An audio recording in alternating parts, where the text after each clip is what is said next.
황창현 신부님께 배우는 행복 나침반입니다. 행복 특강 가르침 배우기를 시작하겠습니다. 살아 돌아온 사람들 특징이 뭐냐면은 삶이 바뀌는 거야. 사람은 죽어봐야 철이 들어. 사람은 죽어봐야 철이 들어. 근데 이 죽을 수가 없으니 얼마나 이 답답한 노릇이에요. 우리나라 사람들이요, 의외로 죽음의 문화에 대해서 굉장히 부정적이에요. 그러니까 죽음을 받아들이지 않아요. 끝까지 받아들이지 않아요. 묘지 참배는 덕의 대학을 다니는 것과 같다. 묘지를 잡고 가는 건 덕의 대학을 가는 것과 같다. 하느님이 시키는 대로 다 하고 살았는데 오른뺨을 때리면 다른 뺨을 돌려대고 속옷을 달라고 그러면 겉옷을 주고 1000걸음을 가달라고 그러면 2000걸음을 가달라고 그랬는데 이게 세상 논리로 맞아요? 그렇다면 나는 천당 갈까 지옥 갈까? 이게 진짜 궁금해요. 나는 과연 천당 갈까 지옥 갈까 연옥 갈까? 아슬아슬해요. 그러니까 죽음 이후에 대해서 천국을 간다는 그런 희망이 별로 없어요. 그러니까 일단 죽는 건 싫어. 일단은 살아있는 게 나아. 천당 갈지 지옥 갈지 연옥 갈지 모르니까.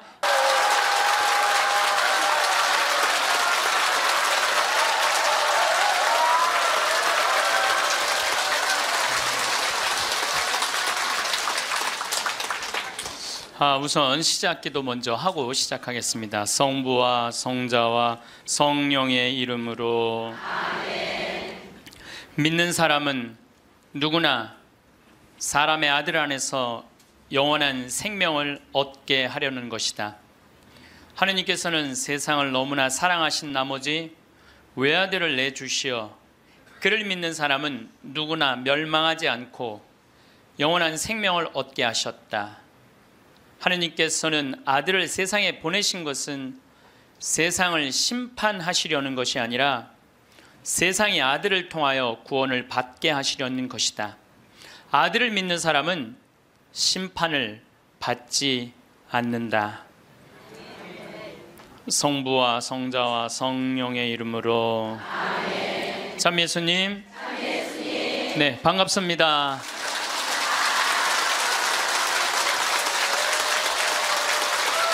네. 우리 하느님을 믿는 사람도 참 궁금한 게 하나 있고 하느님을 믿지 않는 사람도 참 궁금한 게 있어요. 하느님을 믿는 사람도 궁금하고 하느님을 믿지 않는 사람도 궁금한 게 뭐냐면 정말 하느님이 계실까? 이게 참 궁금해요. 멀쩡하게 하느님 믿는 사람들 어느 날 갑자기 이런 생각이 들어요. 아니 내가 성서 말씀대로 하느님이 시키는 대로 다 하고 살았는데 오른뺨을 때리면 다른 뺨을 돌려대고 속옷을 달라고 그러면 겉옷을 주고 1000걸음을 가달라고 그러면 2000걸음을 가달라고 그랬는데 이게 세상 논리로 맞아요? 세상 논리로는 안 맞잖아요. 근데 예수님이 그렇게 하라고 그랬잖아요. 내가 손해보는 것 같으면서도 예수님이 그렇게 시키니까 나중에 예수님이 다 보상해 주실 거니까 그래서 참고 살았어. 그런데 어느 날 갑자기 천장을 보면서 이런 생각이 들어요. 이거 내가 헛고생하는 거 아닌가. 만약에 죽었는데 하느님이 안 계시면 어떻게? 안 계시면 어떻게? 여러분들 아니 그렇게 열심히 참고 살았는데 하느님 안 계시면 어때요? 여러분들보다도 더 억울한 사람이 있어요. 우리 신부들이에요. 우리 신부들은 그 좋대는 여자 다 뿌리치고 그 좋대는 여자 다 뿌리치고 마음에 드는 여자 마음에 다 사귀고 그리고 평생을 혼자 살았는데 죽었는데 아무것도 없으면 어떻게? 얼마나 허망해요. 그러니까 궁금한 거예요. 어느 날 갑자기 정말 하느님이 계실까? 우리 수녀님들도 예수님이 정배라고 그러고 살았는데 죽었는데 정배가 없어. 이게 신랑이 없어 죽었는데 얼마나 허망하겠어요. 그러니까 궁금한 거예요. 하느님이 정말 계실까? 근데 하느님을 믿지 않는 사람들도 궁금해요. 왜 궁금하냐면은 하느님이 없다고 자기 마음대로 하고 살았어. 뭐 약한 사람 때리고 약간 바보 같은 사람 돈 사기 쳐먹고 자기 하고 싶은 대로 하고 살았어. 나 심판해 줄 하느님이 없는데 어때? 그리고 막 살았어. 근데 어느 날 갑자기 천장을 보고 혹시 계시면 어떻게 할까? 이 생각이 드는 거예요. 혹시 계시면 어떻게 할까? 그러니까 하느님을 믿는 사람은 혹시 안 계시면 어떻게 할까 걱정. 하느님을 안 믿는 사람들은 혹시 계시면 어떻게 할까 걱정. 그래서 하느님의 존재가 궁금한 거예요. 하느님의 존재가 궁금한 이유 중에 하나는 하느님이 계시다면 착한 일을 한 사람은 상을 주고 악한 일을 한 사람은 벌을 주잖아요. 하느님이 계시다면 그 사람들 벌 주는 지옥이 분명히 있을 건데, 하느님이 계시다면 너무 착하게 산 사람, 착하게 산 사람 하늘나라의 보상을 받아야 될 텐데, 그래서 천당 지옥이 궁금한 거예요. 세 번째로 궁금한 건 뭐가 세 번째로 궁금하냐면, 그렇다면 나는 천당 갈까 지옥 갈까? 이게 진짜 궁금해요. 여러분도 궁금하지 않아요? 저는 가끔 혼자 생각해요. 나는 과연 천당 갈까 지옥 갈까 연옥 갈까? 아슬아슬해요. 저는 이렇게 아슬아슬해요.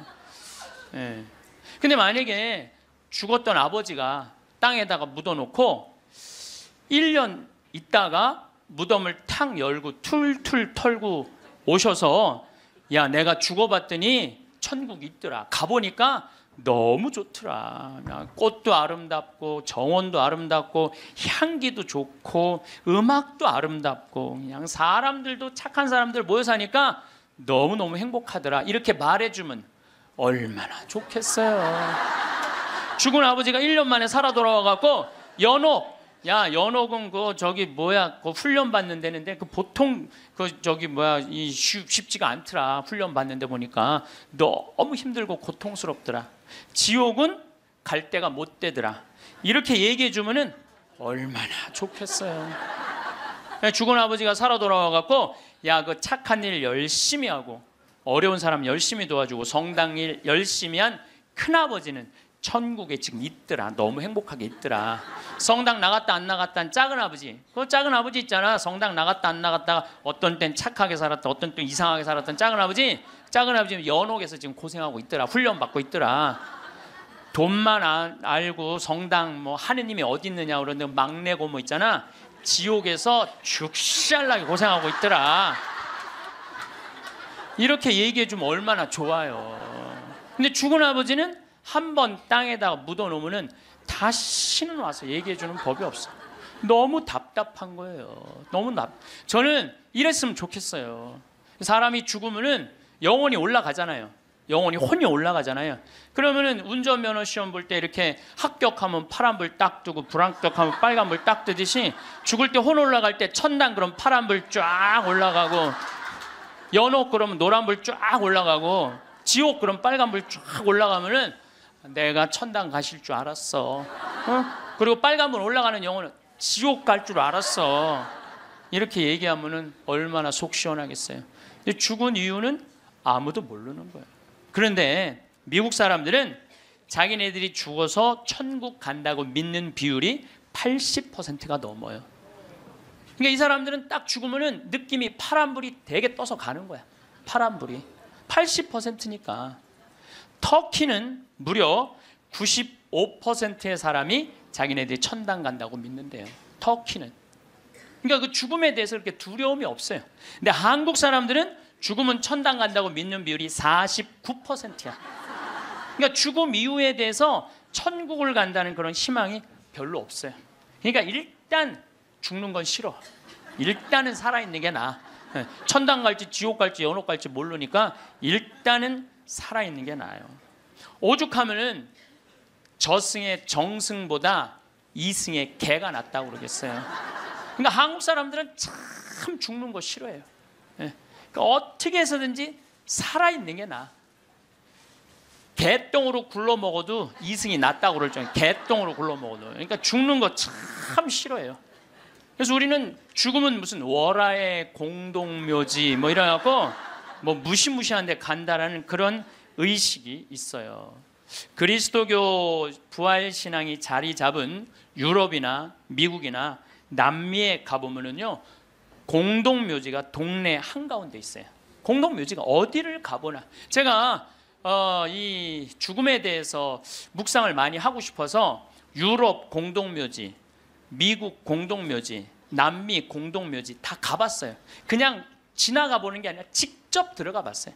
직접. 그런데 유럽이나 미국이나 남미나요, 일단은 우리하고 공동묘지 느낌이 달라요. 왜냐하면 색깔이 하얀 페인트로 다 칠해놔요. 그러니까 공동묘지에 딱 들어가 보면은 박물관 같은, 실질적으로 공동묘지 안에 박물관도 많고 또 공원 같은 느낌을 받아요. 공원 같은 느낌을 받아서 토요일 날, 일요일 날은 도시락 싸들고 어디를 놀러를 가냐면 공동묘지로 누구나 다 놀러를 가요. 그러니까 공동묘지가 아니라 놀이터죠. 놀이터. 아르헨티나에 가봤더니 이 사람들은 기일이 되면은 공동묘지에 가갖고 묻었던 아버지 관 있잖아요. 관을 다시 꺼내요. 꺼내갖고 닦아요. 닦고 맛대라고, 이번에 교황님 즐겨 드시는 차 있잖아요. 그걸 맛대라고 그러거든요. 맛대를 마시면서 그 관을 닦아가면서 죽은 사람 얘기를 하는 거예요. 그리운 얘기를 하는 거예요. 살아있을 때 이런 일을 했지, 저런 일을 했지. 그러니까 이게 죽음이라는 게 그렇게 부정적이지 않아요. 미국만 하더라도 동네 한가운데 공동묘지가 있어요. 미국은 기독교 국가예요. 그리스도교 국가. 우리 가톨릭 신자가 몇 명이냐면 7,500만 명이에요. 7,500만 명. 미국은 맨날 총 쏘고 막 마약하고 사람 죽이는 것 같은데 그거는 극히 일부고 평범한 미국 사람들은 다 평화롭게 살아요. 토요일 날, 일요일 날 다 성당, 교회 가요. 그리고 사람이 죽으면은 동네 한가운데 묻어 놓으니까 아침 저녁으로 출퇴근하면서 아버지 묘, 엄마 묘, 아내 묘, 자식들 묘까지 맨날 보는 거예요. 출퇴근하면서. 그러니까 아침에 출근할 때 아내 묘에다가 장미 한 송이 놓고, 여보, 나 오늘 중요한 계약이 있어. 당신이 도와주면은 내가 오늘 계약이 잘 될 것 같아. 이렇게 죽음하고 얘기를 해요. 죽어 있어도 죽었다고 생각을 안 하는 것 같아요. 그 사람들은. 그 퇴근한 길에 아내 묘에다 장미 한 송이 놓으면서, 여보, 당신이 오늘 도와줘서 그런지 나 오늘 계약이 너무너무 잘 됐어. 고마워. 이렇게 얘기를 해요. 그래서 미국 사람들이 이런 얘기를 해요. 묘지 참배는 덕의 대학을 다니는 것과 같다. 묘지를 자꾸 가는 건 덕의 대학을 가는 것과 같다. 요즘 위령성월이잖아요. 우리 묘지 방문을 하라고 그러잖아요. 묘지를 방문하다 보면은 내가 이 세상에서 추구하는 명예, 권력, 돈, 이게 다 허망하다는 걸 느낀다는 거예요. 근데 우리나라 사람들은 일단 죽으면은 다시는 보고 싶지 않은가 봐. 아주 깊숙한 산속에 갖다 파묻어 버려. 그냥 파묻어 버려. 파묻어 버려요. 그리고 미국 사람들은 출퇴근길에 안에 묘가 있으니까 보고 싶으면 가서 얼마든지 보는데, 우리는 산속 깊숙한 곳에 갖다 파묻어 버리니까 찾아가려고 해도 마음을 단단히 먹어야 돼. 내가 오늘 한번 남편 묘를 가야 되겠다, 뭐 아내 묘를 가야 되겠다, 부모 묘를 가야겠다, 마음을 단단히 먹어야 돼. 근데 이게 참 신기한 게, 대한민국 사람들은 마음을 단단히 먹어도 온 국민이 똑같은 날 마음을 단단히 먹어요. 이상해. 죽는 날은 다른데 어떻게 보러 가는 날은 다 똑같아. 너무 신기해요. 똑같은 날 마음을 단단히 먹는 거야. 그러니까 그 묘에 대한 거부 반응이 있으니까 어떤 일이 있느냐면은 저도 그런데 동창신부 아버지가 돌아가셔갖고 묘지까지 한번 따라가 봤는데 그 집도 역시 산속 깊숙한 곳에 파문. 그런데 동네 한가운데 장의차 진입 금지, 동네에 이렇게 써 있더라고요. 그 다음에 상여 진입 금지 이렇게 써 있더라고요. 그래서 그 동네 입구에서 아버지 관을 내려갖고 우리가 메고 들로 산으로, 그 산으로 모시고 갔던 적이 있어요. 그러니까 이 뉴욕에 가다 보면은 맨하탄하고 퀸즈라는 동네가 있어요. 강남하고 강북하고 똑같아요. 맨하탄은 강남, 퀸즈는 강북, 이런 식이에요. 그런데 퀸즈에서 맨하탄으로 들어가다 보면 엄청나게 큰 공동묘지가 있어요. 하루에 그러니까 수백만 명이 그 공동묘지를 보면서 맨하탄으로 출퇴근을 해요. 그래도 이 사람들은 생전 그 묘에 대해서 이전해라 이런 거 하나 없어요. 근데 만약에 우리나라가 강북하고 강남 사이에 잠실에다가 공동묘지를 한번 딱 세운다 그러면 우리 어떻게 할 것 같아요? 그렇죠. 난리가 나죠. 띠 두르고 뭐라 그래요? 결사반대. 예, 예. 박원순 시장은 사퇴하라. 이거는 얌전한 거예요. 박원순 시장은 자폭해라. 여러분들, 우리나라 사람들이요, 의외로 죽음의 문화에 대해서 굉장히 부정적이에요. 그러니까 죽음을 받아들이지 않아요. 끝까지 받아들이지 않아요. 여기 서울에도 추모공원 하는데 여러분들 몇 년 동안 서울 시민들이 반대했는 줄 알아요? 여러분들이 몇 년 반대했느냐면 9년 동안 반대를 했어요. 9년이 지나서 2012년에는 겨우 추모공헌을 한 거예요. 그러니까 우리 성당들도 이렇게 성당 안에다가 지하에다 납골당 해놓으면 얼마나 좋아. 미사 참여 와갖고 엄마 보고 싶으면 지하에 내려가갖고 엄마 보고 기도하고 이야기하고 얼마나 좋아요.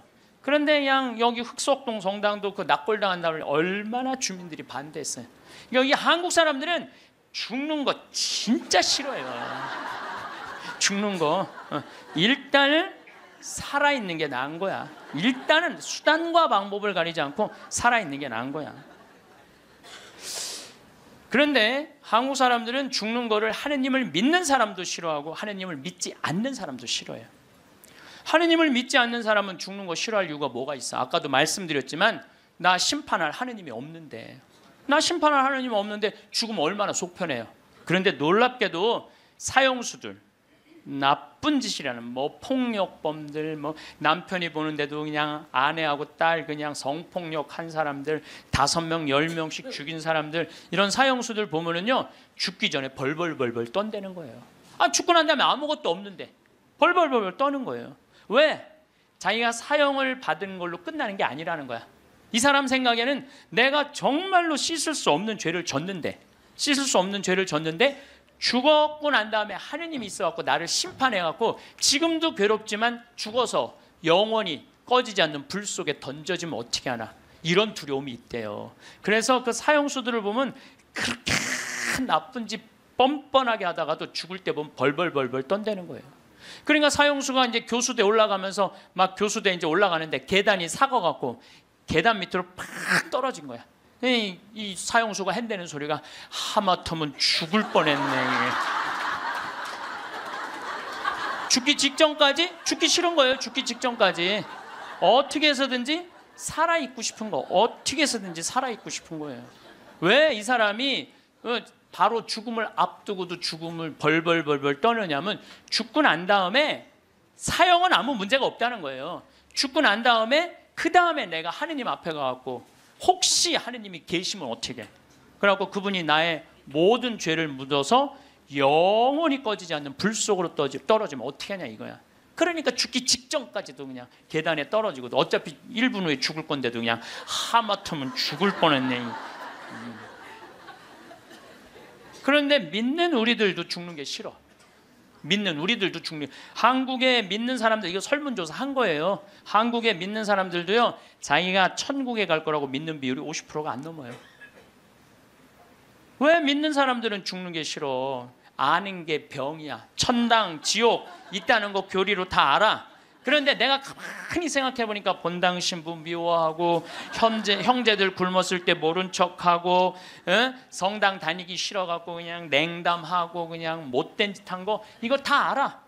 그러니까 이게 천당 지옥 있는 건 알긴 아는데 내 사는 꼴을 봐서는 천당 갈 것 같지는 않아. 어디 갈 것 같아? 지옥에 갈 것 같아. 그러니까 일단은 살아있는 게 나은 거야. 아직은 여기는 천당 지옥이 결정 안 됐잖아요. 마태복음 5장 27절에 보면은 예수님이 이런 얘기를 해요. 너희들 만약에 여자를 보고 음흉한 생각을 가지면 눈알을 빼버려라 그래. 예수님 말을 해도 이렇게 살벌하게 눈알을 빼버려. 눈알을 빼라. 온몸이 지옥에 던져지는 것보다 눈알 하나 없이 천국에 가는 게 낫다. 그런 말 할 때마다 나는 너무 괴로워요. 이거 어떻게 해야 되는지. 특히 언제 괴로우냐면 이놈의 명동에 강의 올 때 괴로워. 명동에 강의 올 때. 왜냐하면 명동에 밥 먹으려고 저 먹자 골목에 나가잖아요. 그럼 아가씨들이 허벅지가 그냥 이 눈알을 이거 빼야 되는 건지 말해. 눈알이 간질간질하다니까. 눈알이 간질간질해. 아마 나 천당 들어가려면 내 눈알 한 6,000개는 빼야 돼. 내 눈알 6,000개. 아마 여기 있는 형제님들도 온전히 눈알 가지고 천당 갈 형제님들 없을 거야 아마. 하늘나라 가보면 눈알 없이 돌아다니는 사람 많을 거예요. 하늘나라 가보면. 나는 그래서 예수님한테 말하고 싶어요. 2000년 전에는 여자를 보고 음흉한 생각을 가진다. 2000년 전에는 여러분들 여자들이 어떻게, 중동에 가보시면 지금도 그래요. 여자들이 어떻게 하냐면 온 몸을 감싸고 눈만 내놓고 다녀. 눈만. 그 여자를 보고 음흉한 생각을 가지면 눈알을 빼야 돼. 빼야죠.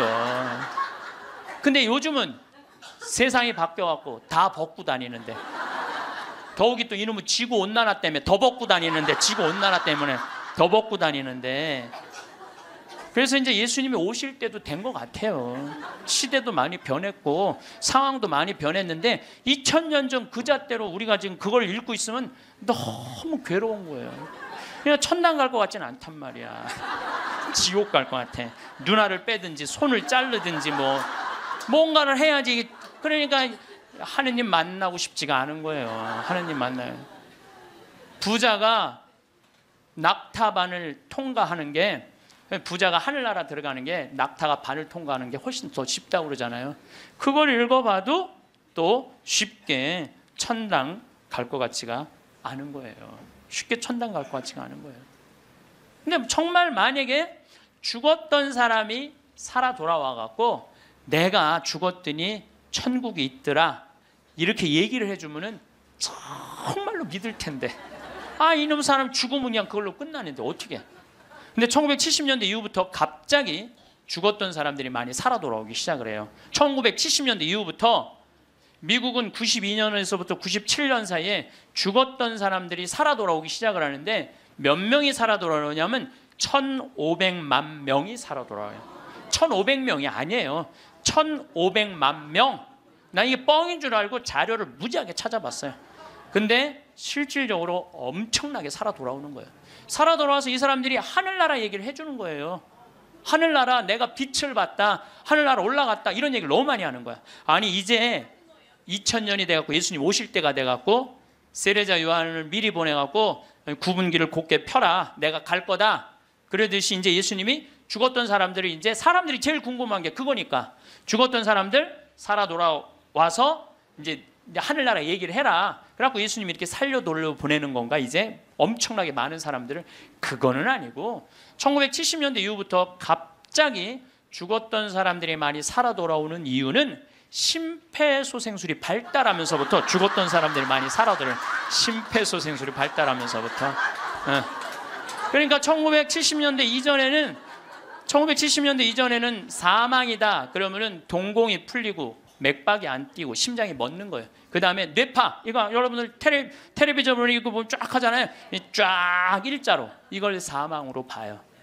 그런데 예전에는 그러면 그냥 그걸로 끝냈어. 근데 요즘은요, 멀쩡한 사람이 심장마비로 죽거나 멀쩡한 사람이 교통사고로 갑자기 죽었을 때, 충격으로 죽었을 때 심폐소생술을 시술을 하게 돼 있어요. 심폐소생술이라는 건 뭐냐면은 심장을 압박을 30번씩 가하는 거야, 한 번에. 어른들은 갈비뼈가 부러질 정도로 세게. 그리고 2번 입에다가 인공호흡 해주고, 또 안 되면 또 30번 압박을 하고 2번 입에다가 인공호흡을 해주면은 죽은 사람의 5%가 살아난다는 거예요. 죽은 사람의 5%가 살아나서 공통적인 얘기를 하는 거예요. 이건희 회장님도 어떻게 심근경색으로 돌아가신 거예요. 5월 10일 날. 그런데 이분이 심폐소생술을 통해서 살려낸 거예요. 의술이 얼마나 좋으냐면요, 심폐소생, 이게 좀 복잡한데 이게 심장에 피가 돌지 않으면은 뇌가 괴사가 돼요. 그래서 이건희 회장님은 심폐소생술 살려내고 난 다음에 체온을 올리지 않아요. 10도, 16도로 그대로 해갖고 지금은 굉장히 좋아졌다고 그래요. 그러니까 이제는 죽은 사람도 살려내는 시대가 되는 거예요. 죽은 사람도 살려내는 시대가 됐어요. 근데 이 죽었다가 살아 돌아온 사람들이 공통적인 얘기를 하는 거예요. 거의 공통적인 얘기가 있어. 자기가 처음에 죽으면은 몸에서 영혼이 빠져나간다는 거예요. 그리고 이렇게 영혼을, 자기 죽은 육신을 봐도 하나도 안 슬프대는 거예요. 죽은 육신을 봐도. 그러니까 죽은 영혼들은 안 슬프대요. 누구만 슬퍼? 살아있는 사람만 뭐 아이고 아이고 그러는 거지, 죽은 사람 하나도 안 울어요. 그리고 영혼이 빠져나와서 잠시 머무르다가 자기가 처음에 어디로 가야 될지 모른대요. 그러다 육신이 죽은 걸 알고 여행을 떠나기 시작을 한대. 근데 여행을 떠나는데 끝도 없는 통로, 터널로 쫙 빨리 올라갈 때 그 속도가 평생 한 번도 느껴보지 못한 빠른 속도로 빨리 올라간다는 거예요.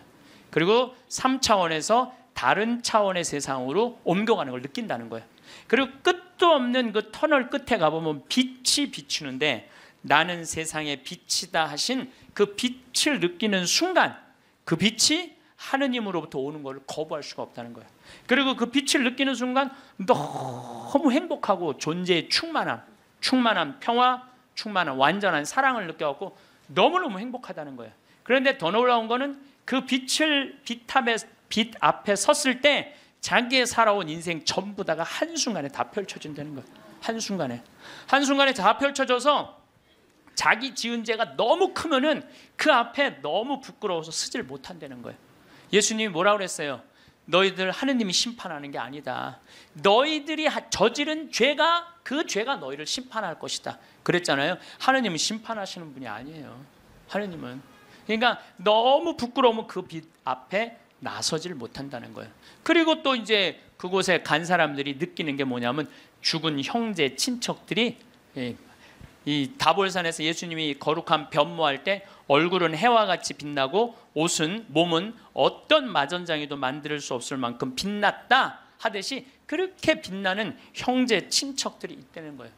그리고 그냥 아름다운 정원, 아름다운 꽃, 너무 아름다운 나무, 아름다운 음악, 이런 걸 공통적으로 보는 거예요. 1,500만 명 중에서, 이게 또 죽은 사람들 중에서 다 하늘나라를 경험하는 게 아니에요. 그 중에서도 10%에서 15%만 경험을 하는 거예요. 나머지는 의식이 없고 10% 내지 15%만 죽음 이후의 세계를 경험하고 돌아오는 거예요. 근데 그 사람들이 자기네들이 거기 갖고 대개는 오고 싶지 않대요. 하늘나라 간 사람 특징이 뭐냐면은 오고 싶지 않은 거야. 왜? 거기 너무 좋아서. 그런데 아직은 네 때가 되지 않았다. 네 때가 되지 않았기 때문에 넌 다시 가야 된다. 난 가기 싫다. 가야 된다. 이렇게 실갱이를 하다가 되게 돌아온다는 거예요. 돌아와서 이 세상에 딱 보면은 사람의 모습이 바뀐다는 거예요. 삶이, 하늘나라를 보면은.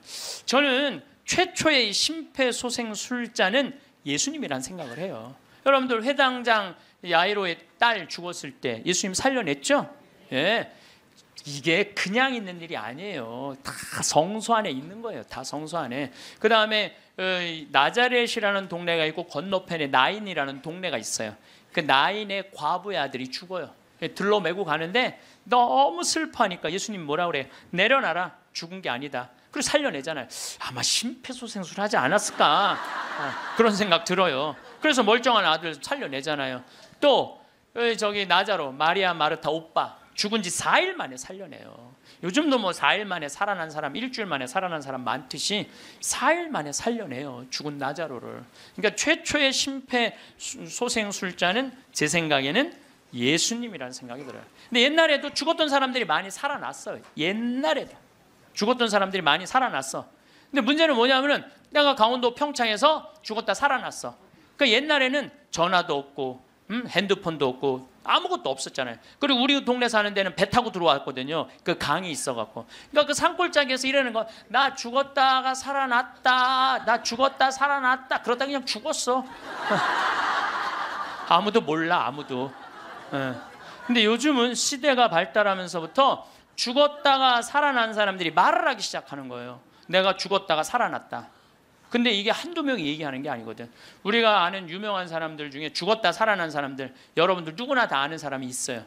우리 어렸을 때 기동순찰대라는 미국 드라마가 있었어요. LA 기동순찰대. 근데 거기에 주인공 에스트라다라는 남자아이가 영화를 찍다가, 그 드라마를 찍다가 그 오토바이 속에서 타고 죽어요. 죽었다가 살아나요. 이 사람이 수술실에서 의사가 맥박이 뛰지 않고 동공이 풀리고 심장이 멎고 이 뇌파가 쫙 해갖고 사망입니다. 다 덮어놨어. 근데 다시 살아난 거예요. 살아나서 제가 말한 빛을 보고 죽었던 아름다운 음악, 정원 이걸 다 본 얘기를 하는 거예요. 에스트라다. 또 유명한 샤론 스톤도 죽었다 살아나고, 엘리자베스 테일러도 죽었다 살아나고, 한두 명 얘기하는 게 아니에요. 수많은 사람들이 얘기를 하고, 더욱이 제일 미치는 게 심장 전문의들이에요. 심장 전문의들 심장마비로 죽은 거 살려놨더니 이 사람들이 살아나갖고 이런 얘기를 하는 거예요. 내가 죽었다가 살아났다. 근데 죽었더니 영혼이 빠져나가더라. 한두 명이 얘기하는 게 아니에요. 그러니까 이 연구를 누가 하기 시작하느냐 하면 의사들이 시작해요. 최근에 연구 결과는 2주 전에 영국 사우스 햄프턴 대학의 샘 파니아 박사팀이 4년 동안 죽은 사람 2060명, 죽었다 살아 돌아온 사람들 2060명을 대상으로 연구를 했어요. 그랬더니 그 사람들이 대개 죽었다가 살아 돌아온 사람들 이런 얘기를 하는 거예요. 완전히 교통사고 나고 실려서 병원에 갔어. 그래갖고 완전히 계속 눈 감고 이제 계속 심장 이걸 했어. 그러고 살려냈어. 근데 살아난 사람이 핸대는 소리가, 나는 여기 들어와갖고 이 응급실에 들어와갖고 내 영혼이 빠져나갔다.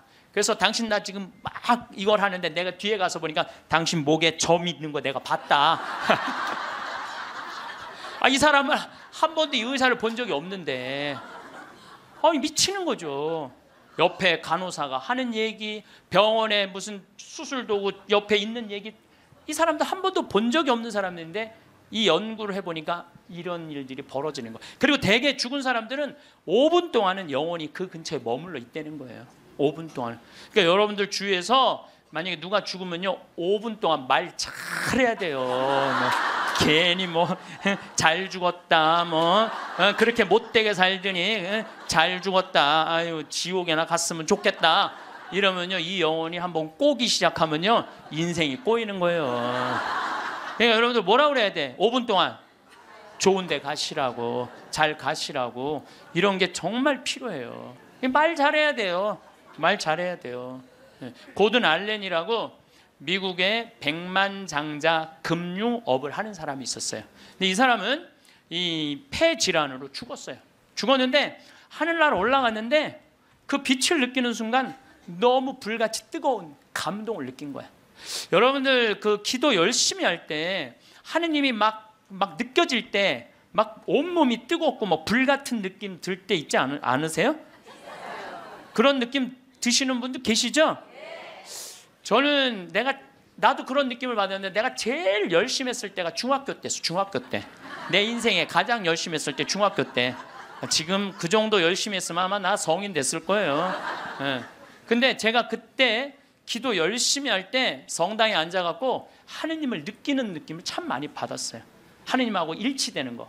그런데 너무 행복해갖고 시계를 보면요 나는 10분 지났다고 봤는데 4시간씩 성당에 앉아있을 때가 많았어요. 그러니까 하느님 안에 머무를 때는 시간 가는 줄 모르는 거죠. 그 이후로는 거의 느낀 적이 없어요. 그 이후로는.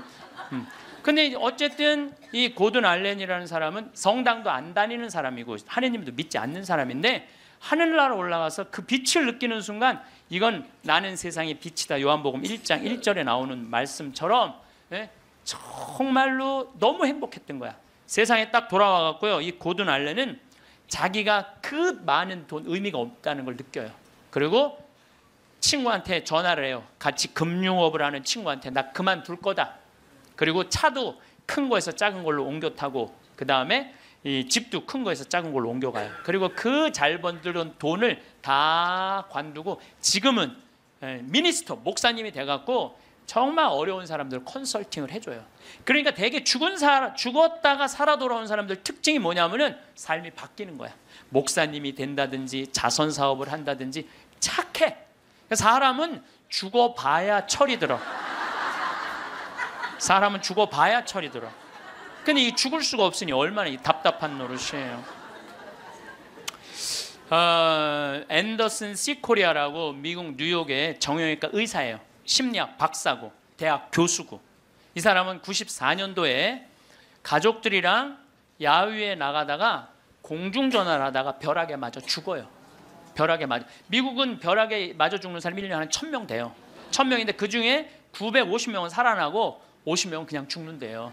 근데 이 의사가 딱 죽었는데 자기 육신이 팍 쓰러지더래. 근데 영혼이 딱 빠져나온 거죠. 영혼이 빠져나오고 자기 육신을 보고 있는데 하나도 안 슬프더래요. 내가 죽었네? 그냥 객관적으로 받아들이는 거지. 내 육신이 죽었네?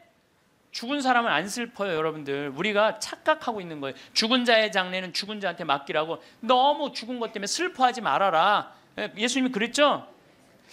프랑스의 한 부인이 아들이 먼저 죽은 거야. 아들이 먼저 죽으니 얼마나 슬퍼요. 매일 울은 거야. 매일. 근데 하루는 환시에 젊은이들이 빛을 내고 하늘나라에서 예수님하고 행진을 하는데 자기 아들만 누더기같이 젖은 옷을 입고 그 끝에 한 걸음 한 걸음 힘겹게 걷더래요. 그래서 엄마가 물어봤대요. 얘야, 너는 왜 저 젊은이들은 저렇게 빛을 내고 아름답게 예수님하고 하늘나라에서 행진을 하는데 너는 왜 그렇게 힘들게 젖은 누더기 같은 옷을 입고 힘겹게 걷느냐? 그랬더니 아들이 하는 말이, 어머니, 난 얼마든지 저들하고 같이 예수님하고 행복하게 행진을 할 수가 있다. 그런데 어머니의 눈물이 내 옷을 적셔서 내가 한 걸음도 나갈 수가 없다. 어머니의 눈물이. 여러분들 죽은 사람들 슬퍼한다고 그 사람들을 위로하는 게 아니에요. 그 여러분들의 눈물이 죽은 사람들을 붙잡을 수가 있는 거예요. 여러분들 이번에 세월호에서 죽은 아이들 천국 갔을 것 같아요? 안 갔을 것 같아요? 갔어요. 얘네들 다 천국 갔어. 왜? 아니 고등학교 2학년이 죄를 지면 얼마나 짓겠어요? 그렇지 않겠어요? 대한민국의 또 고등학교 2학년 애들은요 죄질 시간도 없어요. 학원 다니느냐고. 죄질 시간이 어디 있어. 여러분 한번 생각을 해보세요. 여러분들 고등학교 2학년 때 지은 죄랑 요즘 나이 먹어갖고 지은 죄랑 한번 비교 한번 해보세요. 그럼 여러분들도 고등학교 2학년 때 죽었으면 천국 갔을 것 같아요? 안 갔을 것 같아요? 여러분들 다 갔어요. 요즘 죽으면 어때요? 요즘 죽으면 진가민가 하죠. 갈지 안 갈지. 어쨌거나 이거는 확실해. 여러분들도 고등학교 2학년 때 죽었으면 천국 갔어요. 분명히. 그러니까 얘네들 다 천국 갔어요. 그러면은 얘네들 떠난 지가 200일이 넘어요. 오늘 아마 207, 8일 정도 될 거예요. 그러면요 100일 탈상도 해요. 100일이면 다 떠나 보내요. 그럼 이 배가 침몰됐을 때 나는 그렇게 생각해. 이 선주, 이 배 주주, 이 세월호의 주인은요 자기가 애들 배 가라앉았을 때 쫓아갔어야 돼요. 쫓아가갖고 자기가 책임자면 수습을 해야 돼요. 수습을 하고 최고 좋은 잠수사들 돼서 애들 건질 수 있을 때까지 최대한 빨리 건졌어야 돼. 그리고 자기 있는 재산 다 정리해서 그 자식들 죽으면 여러분들 일이 손에 잡힐 것 같아요? 그거는 잡힐 수가 없어요. 지금 안산에 그 자식 죽은 부모님들 일 안 한다고 뭐 누가 뭐라고 그러는데 아마 자기 자식 한번 죽어봐. 생떼 같은 자식. 일을 할 수 있을 것 같아요? 못해요. 그러면은 그분들한테 그 슬픔 또 삶에 자기가 재산이 없는 게 아니잖아. 4천억이나 있다는데. 그러면은 끌어모을 수 있는 것까지 다 끌어모아서 책임을 져야지.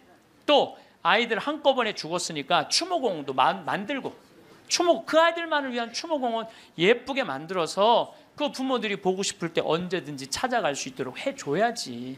그렇지 않겠어요? 근데 이거는 뭐 자기가 책임지기 싫어하고 도망 다니기 시작해. 도망. 이게 말이 되는 소리야. 자기 사진 전시실 넓히려고 배 개조해갖고 배 빠진 건데 그걸 책임 안 지겠다고 이리 도망 다니고 저리 도망 다니고 그냥 막 또 도망 다녔고 못 찾을 때 또 국민들이 이거 죽은 거 아니냐 그랬더니 또 죽었더니 또 안 죽었다고 또 그러고 이건 죽은 것도 아니고 산 것도 아니고 책임진 것도 아니고 안 진 것도 아니고 이게 도대체 뭐 하는 거냐 이게요. 참. 아니 웃을 일이 아니에요 여러분들. 얼마나 이게 우리가 죽음에 대해서 미성숙하게 대처를 하는지. 그리고 저는 정치인들도 참 답답해요. 아니 그걸 못 잡아? 거기서부터 답답해요. 그걸 못 잡아? 네? 안 잡는 거예요? 난 또 몰랐네.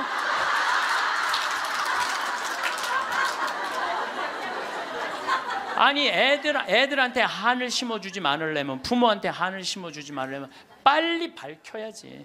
책임질 사람 다 책임지고 200일이 지나서 겨우 협상법 타결했다고 그러고 100일이면 탈상을 한다는데 참 너무너무 저는 가슴이 너무 아파요. 내 동창 신부가 안산으로 발령을 받아갔어요. 근데 이번에 발령을 받아갔는데 그 본당에 가봤더니 그 식복사 자매님이 최초로 신고한 아이 엄마래. 식복사 자매님이. 근데 그분은 지역장도 하고 남편은 재분과장도 하고 성당활동 열심히 했던 집이에요. 근데 그 자매가 아들이 죽고 난 다음에 사제관 식복사를 시작을 했대요. 너무너무 열심히 살더래요. 그래서 본당신부 내 동창신부가 물어봤대요. 자매님은 왜 남들은 저렇게 슬프게 저렇게 있는데 여기서 이렇게 기쁘게 사제관 일을 하느냐고. 그랬더니 이 자매님이 기가 막힌 말을 하더래요. 나는 내 반쪽이 하늘나라에 있기 때문에 그 반쪽을 위해서 기쁘게 살아야 된다고. 왜냐하면 나는 지금 이 세월호에서 304명이 세상을 떠났어요. 우리 학생들이 249명, 어른들이 55명이 세상을 떠났어요. 나는 이 단원고등학교 얘네들 지금 천국 접수했다고 믿어요. 천국 얘네들이 접수했어. 천국을. 지금 아마 얘네들이 싹 천국 접수했을 거야. 분명히. 그러면은요 우리가 이 아이들 하늘나라 혹시 못 갔다면 우리 열심히 기도해서 하늘나라 갈 수 있도록 기도해 줘야 돼요. 그리고 산 사람들은 그 아이들을 위해서 기쁘게 살고 반성할 거 반성하고. 근데 우리는 이것도 아니고 저것도 아닌 거예요. 그리고 부모님들 이 안산에서 하느님한테 맡겨야 돼요. 하느님의 자비에 아이들을 맡겨야 돼요. 남아프리카 공화국에서 12살 먹은 알도라는 소년이 교통사고로 죽어요. 엄마 아빠 앞에 타고 뒤에 4살짜리 12살짜리 알도가 교통사고 나는데, 교통사고 나는 순간 뒤에 있던 아들 둘이 바깥으로 날아가요. 날아가는데 엄마 아빠가 딱 차를 세우고 이제 자식 없으니까 차 뒤에 없으니까 가서 보는데 바로 앞에 4살짜리가 얼굴에 상처기만 좀 나게 있는 거야. 아유 너 괜찮구나 그랬더니 이 친구 하는 말이, 엄마 난 이렇게 바깥에 튕겨져 나왔을 때 예수님 날 받아갖고 여기다 놨다고. 네. 근데 문제는 12살짜리 알도가 안 보이는 거야. 12살짜리 알도가. 그래갖고 보니까 아예 길 건너편에 가서 떨어진 거야. 길 건너편에 뇌, 척추 다 그냥 요절이 난 거예요. 그래서 병원에서는 의사가 이제 산소호흡기를 띄셔도 되겠다고, 죽었으니까. 이때 이 엄마가 하느님한테 자기 아들을 맡겨요. 하느님 당신의 뜻대로 내 아들을 처분해 달라고. 하지만 난 아들하고 아직 이별의 시간을 갖지 못했다고. 그리고 이 아들은 4개월 후에 살아 돌아와요. 4개월 후에 살아 돌아오는데 문제는 뭐냐면은, 살아 돌아와서 얘는 뭐를 못하느냐면 말을 못했어. 근데 계속 노트에다 쓰는 거야. 성서를 계속 쓰는 거야. 4개월 후에 돌아온 애가 성서를 계속 쓰는 거야. 성당도 안 다니, 교회도 안 다니던 애인데 성서를 계속 쓰는 거야. 너 이거 성서를 어떻게 쓰냐? 엄마 나 죽어 있을 때 예수님 나 하늘나라 데려가고 예수님이 품에 안아서 이 성서 다 가르쳐 준 거야. 그러니까 하늘나라에서 성서를, 이런 일이 여러분들 많아요. 이런 일이 정말 많아요. 하늘나라 우리 아프리카에도 우리 가톨릭의 한 아이가 전혀 그런 걸, 성서를 모르던 아이가 예수님 현시 속에서 성서를 다 배운 애가 있어요. 내가 지난번에도 강의했어요. 여러분들은 참 고맙게도 강의에도 까먹어갖고 내가 새로 얘기할 때 항상 새롭게 들어. 우와 너무 고마워. 참 고마워요.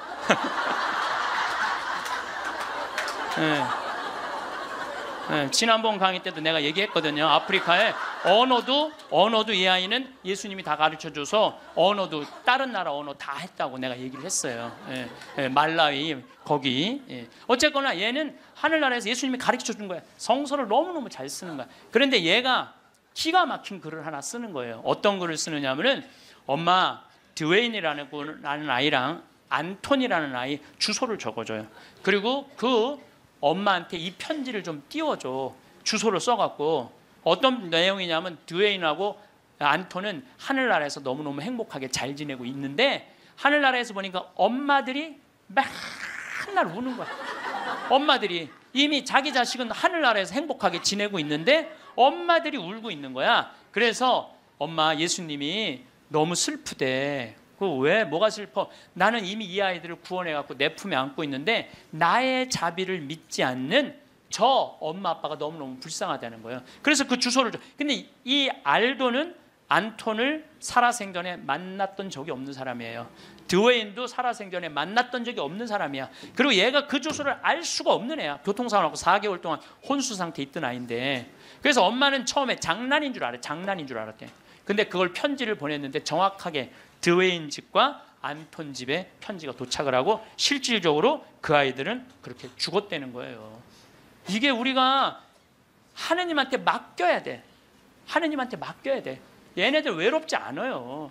나는 이번에 세월호에서 4월 16일 날 세상 떠난 이 아이들 이미 천국에 단체 입장했다고 생각을 해요.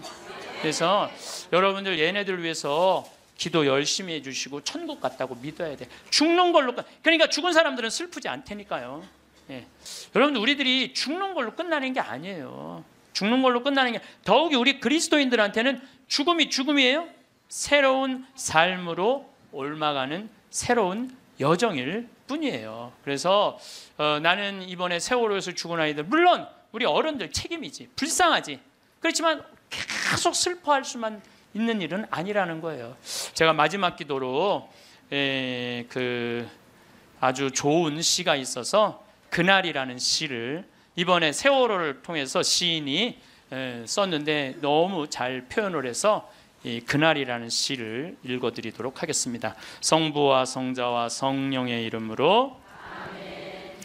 그날 그 어두운 시나리오는 이미 만들어져 있었다. 차곡차곡 쌓아온 모든 잘못된 관행들이 죽음의 냄새를 풍기며 찾아와 있었다. 하늘도 원치 않았던 일이었기에, 바다보다 더 푸른 너희들이 였기에 황망한 미안함에 파도도 몸을 떤다.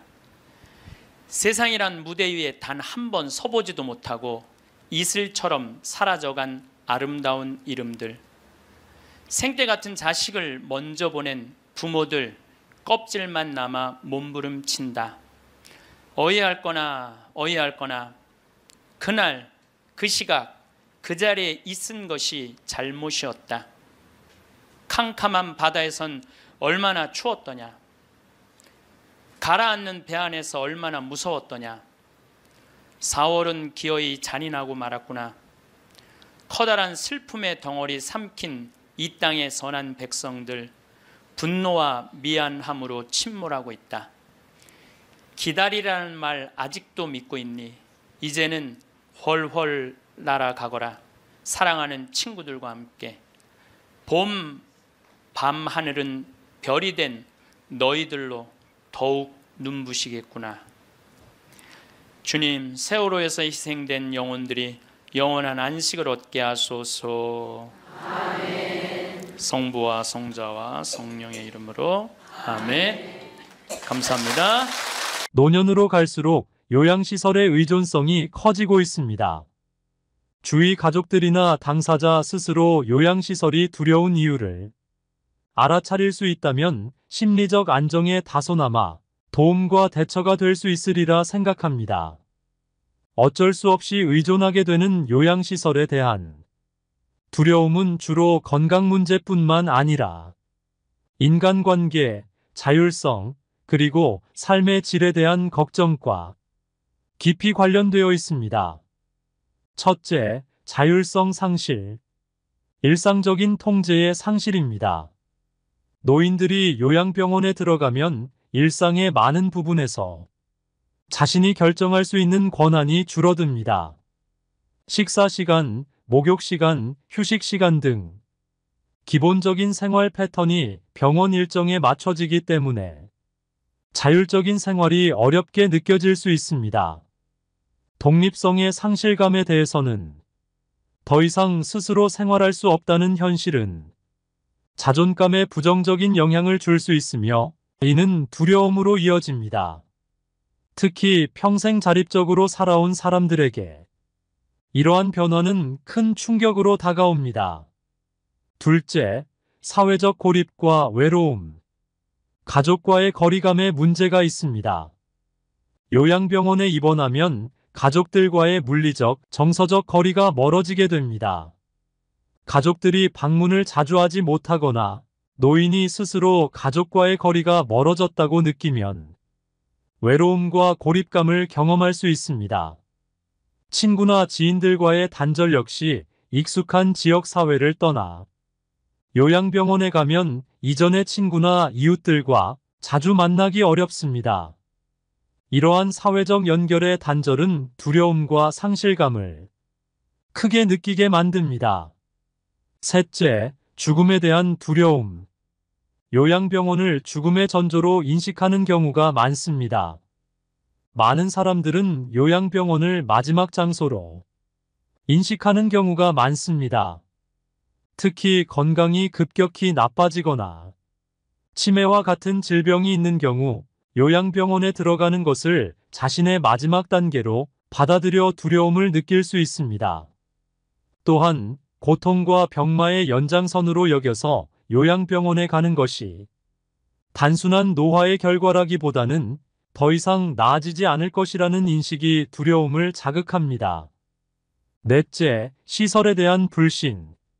의료 및 돌봄 서비스에 대한 불신이 심리적 안정에 큰 영향을 끼칩니다. 일부 요양병원에서는 서비스의 질이 낮거나 환자가 적절하게 관리되지 못한다는 부정적인 경험이 공유될 때가 있습니다. 이러한 이야기는 요양병원에 대한 신뢰를 떨어뜨리고 두려움을 증폭시킵니다. 시설 환경의 열악함과 같이 병원 시설이 낡거나 병실이 너무 혼잡한 경우 건강한 삶을 유지하는데 불안감을 느낄 수 있습니다. 더구나 위생 문제나 개인화된 돌봄 부족에 대한 우려도 요양병원에 대한 두려움을 키웁니다. 다섯째, 경제적 부담. 높은 비용에 대한 부담이 작용합니다. 요양병원에 장기적으로 입원하는 경우 상당한 경제적 부담이 따를 수 있습니다. 특히 보험이나 정부의 지원이 충분하지 않을 때 가족들이 재정적으로 부담을 크게 느끼고 그로 인해 노인 스스로도 죄책감을 느낄 수 있습니다. 자연스레 가족의 재정적 부담에 대해 노인들은 자신의 입원이 가족에게 큰 재정적 부담을 줄까 두려워하는 경우도 많습니다. 가족들이 경제적으로 힘들어질 수 있다는 걱정은 요양병원 입원에 대한 불안을 가중시킵니다.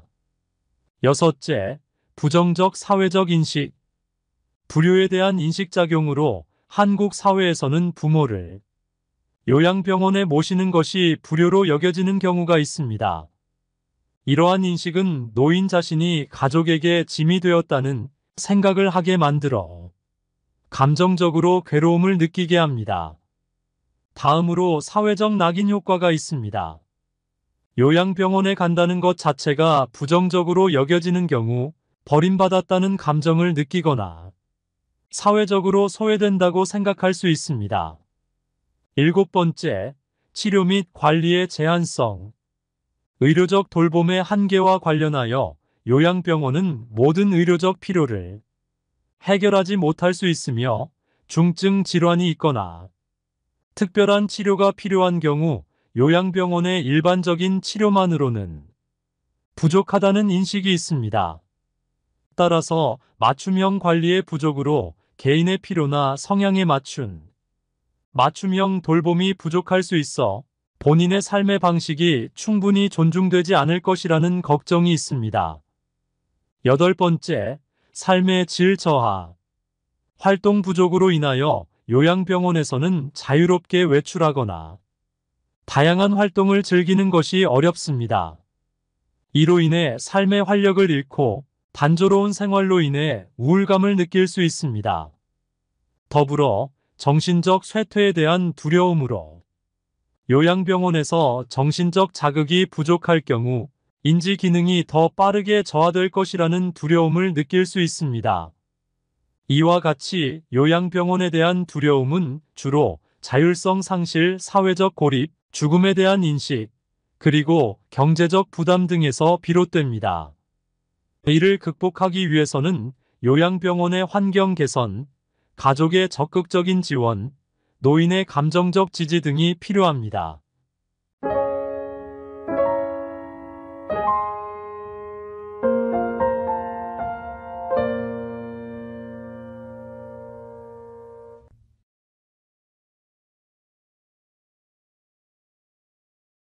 황창현 신부님께 배우는 행복 나침반입니다. 행복 특강 가르침 배우기를 시작하겠습니다. 가서 얘기해야 돼요. 내가 혹시 잘못되는 길로 간다면 나를 좀 잡아달라고. 그리고 얘기를 해야지. 거의 한 권도 안 읽고 목에 핏줄을 세우면서 자기 주장을 세운다면 그거는 고집이에요. 아집이고 변하지도 않는 거야. 그래서 그 원인이 어디 있을까? 공부를 하지 않는 데 있구나. 저 사람 저렇게 살면 안 되는데.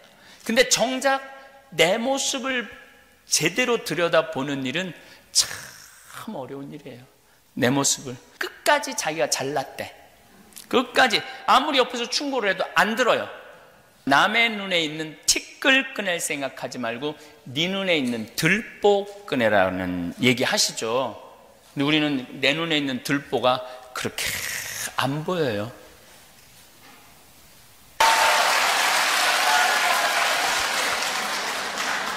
감사합니다. 이렇게 열렬한 환영을 이렇게 보내주셔서 감사합니다. 지난 1000년의 발전 속도는 지난 100년의 발전 속도하고 똑같고, 지난 100년의 발전 속도는 지난 10년의 발전 속도하고 똑같고, 지난 10년의 발전 속도는 지난 1년의 발전 속도하고 똑같다고 그래요. 그러니까 지금 이 현대 세계는 총알같이 변하고 있는 것 같아요. 마이크가 조금 소리가 큰 것 같으네요. 그렇죠? 약간 울리죠? 예. 제 목소리가 워낙 좀 커서. 여러분들 1960년대는 전화가, 집에 무슨 전화가 있었죠? 다이얼 전화기가 있었죠? 다이얼 전화기가 있었어요. 근데 1980년대에 들어가서는 무슨 전화기가 있었냐면 누르는, 번호를 누르는 전화기가 있었어요. 누르는 전화기. 80년대 중반에는 무선 전화기가 나왔어요. 핸드폰이 아니고 무선 전화기. 집에서 전화 받아갖고, 예전에는 전화 통화를 하려고 그러면 다 거실로 다 나와야 되잖아요. 예, 그래서 눈치 봐가면서 이렇게 전화 받고 이랬잖아요. 근데 이제 1980년대 중반에는 애들한테 전화가 오면 엄마가 전화 받아갖고 침대에 누워있는 딸한테, 아들한테 던져줬어요. 전화 받으라고. 예.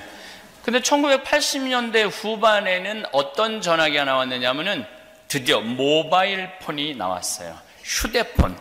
집 밖에서도 전화를 할 수 있는 전화기가 나왔어요. 그때부터 세상은 더 총알같이 바뀌기 시작하는 거예요. 근데 2003년, 4년에는 무슨 전화기가 나왔느냐면 스마트폰이라는 게 나왔어요. 여기 계신 분들은 휴대폰하고 스마트폰하고 구분 못하는 분들이 굉장히 많을 거예요. 그게 그거지. 뭐 스마트폰하고 휴대폰하고 뭐가 차이가 있어. 그런데 갤럭시 1, 2, 3, 4, 5, 6, 7, 8 플러스까지 나왔어요. 근데 그 나오는 속도가 너무너무 빨라요. 제 친구, 신부, 형이 삼성전자, 그야말로 사장이에요, 사장. 근데 20년 전에 벌써 여기까지 개발이 거의 다 돼 있었대요. 20년 전에. 그때 벌써 얘기를 다 했어요. 여기까지 다 개발이 돼 있는데 왜 20년 뒤에 거를 벌써 개발해 놓고 상용화를 시키지 않았느냐? 그 개발해 내갖고 팔아먹는 단계가 있어서 그렇게 있다는 거예요. 아마 지금은 이것보다도 훨씬 더 빨리 돼 있을 거예요. 너무너무 빨리 지금 시대는 변하고 있죠. 근데 내가 우리 이렇게 할머니들 이렇게 보면은 이제 어느 길에서, 특히 명동 같은 데 제가 강의가 있어서 나가면은 할머니들이 나를 만나면 굉장히 반갑잖아요. 텔레비전에서 보던 사람이 길에 걸어 다니니까. 라고 신부님 사진 찍자고 한 4분 정도 되는 할머니들이, 그러면은 일단은 휴대폰들이 다 있으니까, 그게 뭐 갤럭시 2인지 3인지 노트 1인지 2인지 휴대폰인지 잘은 몰라도 하여튼 전화기에 있잖아요. 그러면은 사진을 찍으려고 그럴 때 할머니들이 이렇게 말합니다. 아, 나 찍을 줄 몰라. 일단 찍자고는 그래 놓고 막상 이제 사람을 선정해야 되는데 나 찍을 줄 몰라. 그 중에 제일 똑똑한 할머니한테 네가 찍어. 그래도 네가 제일 낫잖아. 그럼 딱 웃으면은 할머니가 탁 신부님 보세요. 그래갖고 어디를 눌러야 돼? 그랬더니 딱 누르고 한다는 소리가, 신부님 그런데 왜 내가 나와? 왜 내가 나와? 뭐 네가 나오는지 내가 나오는지도 모르는 거야. 제가 그래서 복장 터질 때가 많습니다. 근데 제가 대학원 때 논문을 쓸 때 저는 타자기로 썼어요. 타자기로. 제가 그 끄트머리 타자기 마지막 세대예요. 그런데 딱 신부가 됐는데 286 컴퓨터, 386 컴퓨터, 486 컴퓨터, 586 컴퓨터, 이제 뭐 기가 메가 컴퓨터가 나와갖고 그 컴퓨터가 할 수 있는 일들도 어마어마해요. 제가 3시에 여러분들한테 동영상을 보여드릴 텐데, 제가 이번에 아프리카의 1000만 평 부지에 이코시티를 건설을 해요. 1000만 평이면은 여의도 11배. 여의도 11배에다가 건물을 짓는데 어디가 내 땅인 줄 알고 어디에다 건물을 져. 측량을 하려고 그러면 옛날에는 뭐 한 50m, 100m는 측량 기계로 측량할 수 있잖아요. 근데 이건 5km, 7km, 8km, 그것도 숲이 꽉 차 있는데 어느 지점에다가 해야 되는지 측량할 길이 없잖아요. 그런데 건축 도시공학 교수가 이번에 측량을 어떻게 했느냐면 드론을 띄웠어요. 드론을 띄워갖고 한국하고 연결을 해갖고 우리가 찍고 싶은 지점을 한국에 연락을 하면은 거기서 위도, 경도 지점을 다 입력을 해주면 우리가 여기서 입력을 해갖고 띄우면은 인공위성하고 드론하고 연결을 해갖고 우리가 원하는 자리에 딱 가서 쓰는 거예요. 그러면 숲속 200m, 300m 지점에 가면은 드론이 꼭대기에서 그 지점을 이렇게 쏴요. 그럼 거기다가 놓으면 이제 거기가 신학교 부지 정 가운데가 되는 거야. 그럼 해나가기 너무너무 쉬운 거예요. 이 세상이 너무너무 빨리 변하고 있는 거죠. 너무너무 빨리 변하고 있는데 요즘은 애들도 태어나면서 이러면서 태어나요.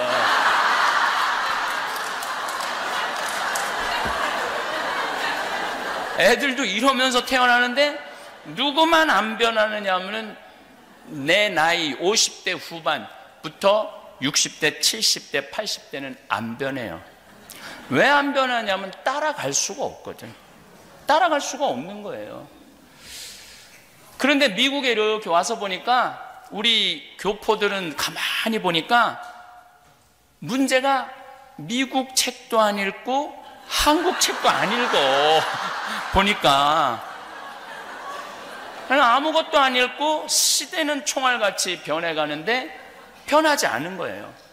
뭐를 가지고 무슨 잣대로 세상을 살아가느냐 하면 다 여러분들 똑같이 하는 얘기예요. 1970년대 오신 분은 70년대 것만 가지고 와요. 1980년대 개념 가지고 계신 분은 80년대 것만 가지고 와요. 어저께 우리 자매님하고 잠깐 얘기를 하는데 여기 시카고가 눈이 오면은 딱 차들이 기다리고 있다가 싹 다 눈 친다며요. 근데 그 자매님이 강원도 평창에는 제설기가 2대밖에 없다고 그러는데 어떻게 하느냐고. 강원도도 눈 오기 전에 모든 제설차가 기다리고 있다가 눈이 떨어지기도 전에 다 쳐요. 강원도도. 강원도도 그래요. 그래서 제설차가 밤새 다니면서 염화칼슘 뿌려갖고, 제가 강원도 사는데 거의 빙판길을 다니는 경우는 거의 없어요.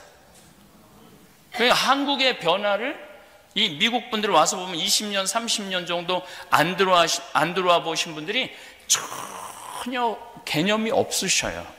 전혀 개념이 없으셔요. 한국은 어느 정도로 시스템이 잘 돼 있느냐 하면은 내가 지금 버스를 타고 가고 있는데 앞에 차가 막혀요. 그 도로 무슨 데모를 한다든가 뭐를 막히면은 그 차 거기에 이 LED 거기 이렇게 쭉 이름 뭐 쭉 글씨 나가는 거 있죠? 거기서 지금 손님은 목적지를 가려고 그러는데 차가 막힙니다. 지금 이 자리에서 내리셔서 지하철 몇 호선 몇 번 출구에 들어가셔서 타고 가시면은 목적지에 도착하실 겁니다. 이렇게 나와요. 미국은 죽었다 깨어나도 할 수 없는 거예요. 왜냐하면 미국은 나라가 너무 크기 때문에 한 번 바꿀 수가 없는 거예요. 뭐 미국도 그렇겠지만 한국은 버스에서 기다리고 있으면은 내가 기다리고 있는 버스가 어느 지점에 와 있는지 다 볼 수 있어요. 다 찍혀 나와요. 그럼 어마어마하게 변하고 있어요, 한국이. 그런데 아직도 한국을 너무 걱정하는 분들이 많아.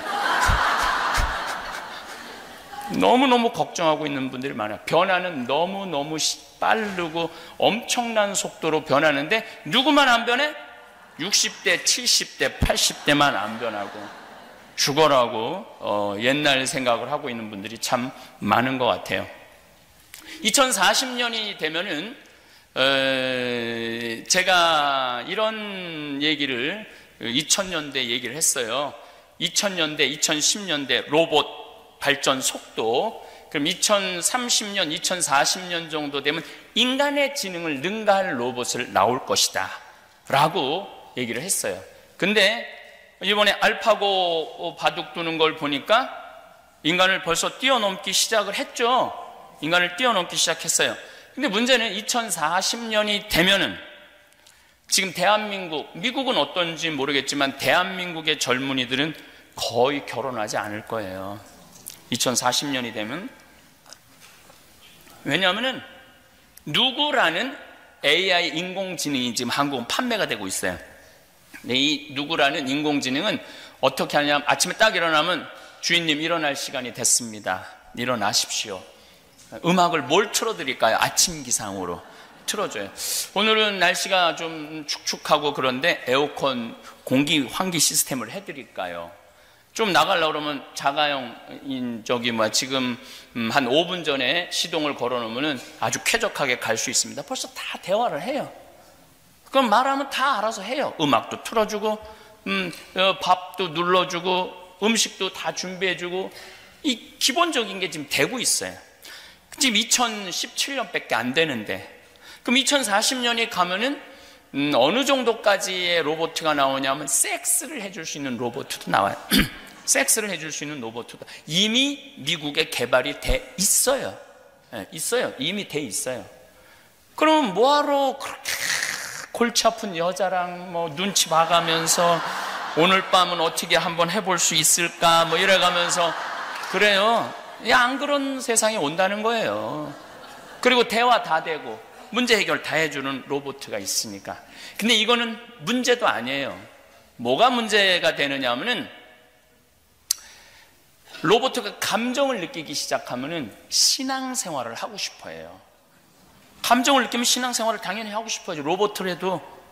그래갖고 나한테 신부님 저 세례받고 싶습니다. 저 신앙생활하고 싶습니다. 그러면 제가 그 로봇을 세례를 줘야 돼 말아야 돼요?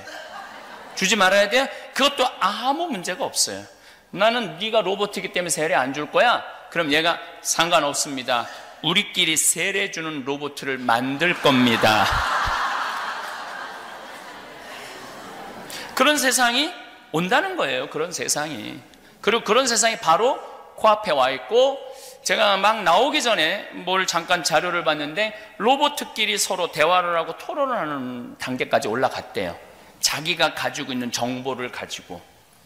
세상은 총알같이 변하고 있는 거예요.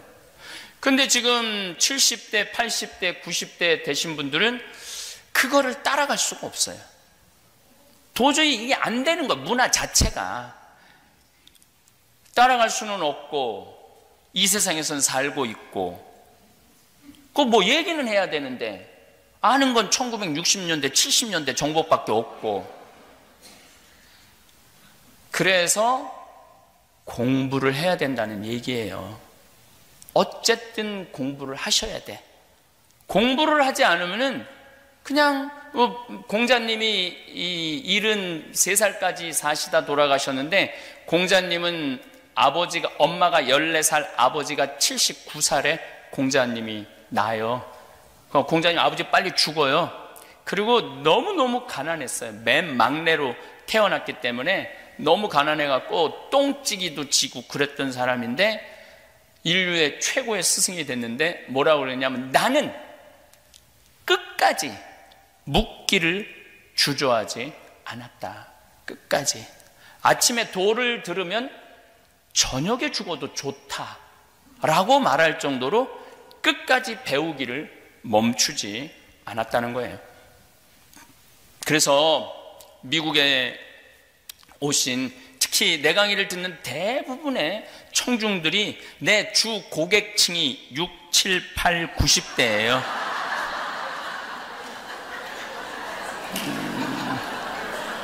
근데 내가 맨날 죽는 얘기만 하고 자식들한테 돈 주지 말고 500만 원만 남기고, 통장에 500만 원만 남기고 죽어라고 이렇게 얘기를 했는데, 그렇게 말한 지 10년이 지났는데도 죽지도 않고 변하지도 않는 거야. 그래서 그 원인이 어디 있을까? 공부를 하지 않는 데 있구나. 그리고 여기 이 대한민국에도, 요즘 대한민국은 사실은 이 정치적인 갈등이 별로 없어요.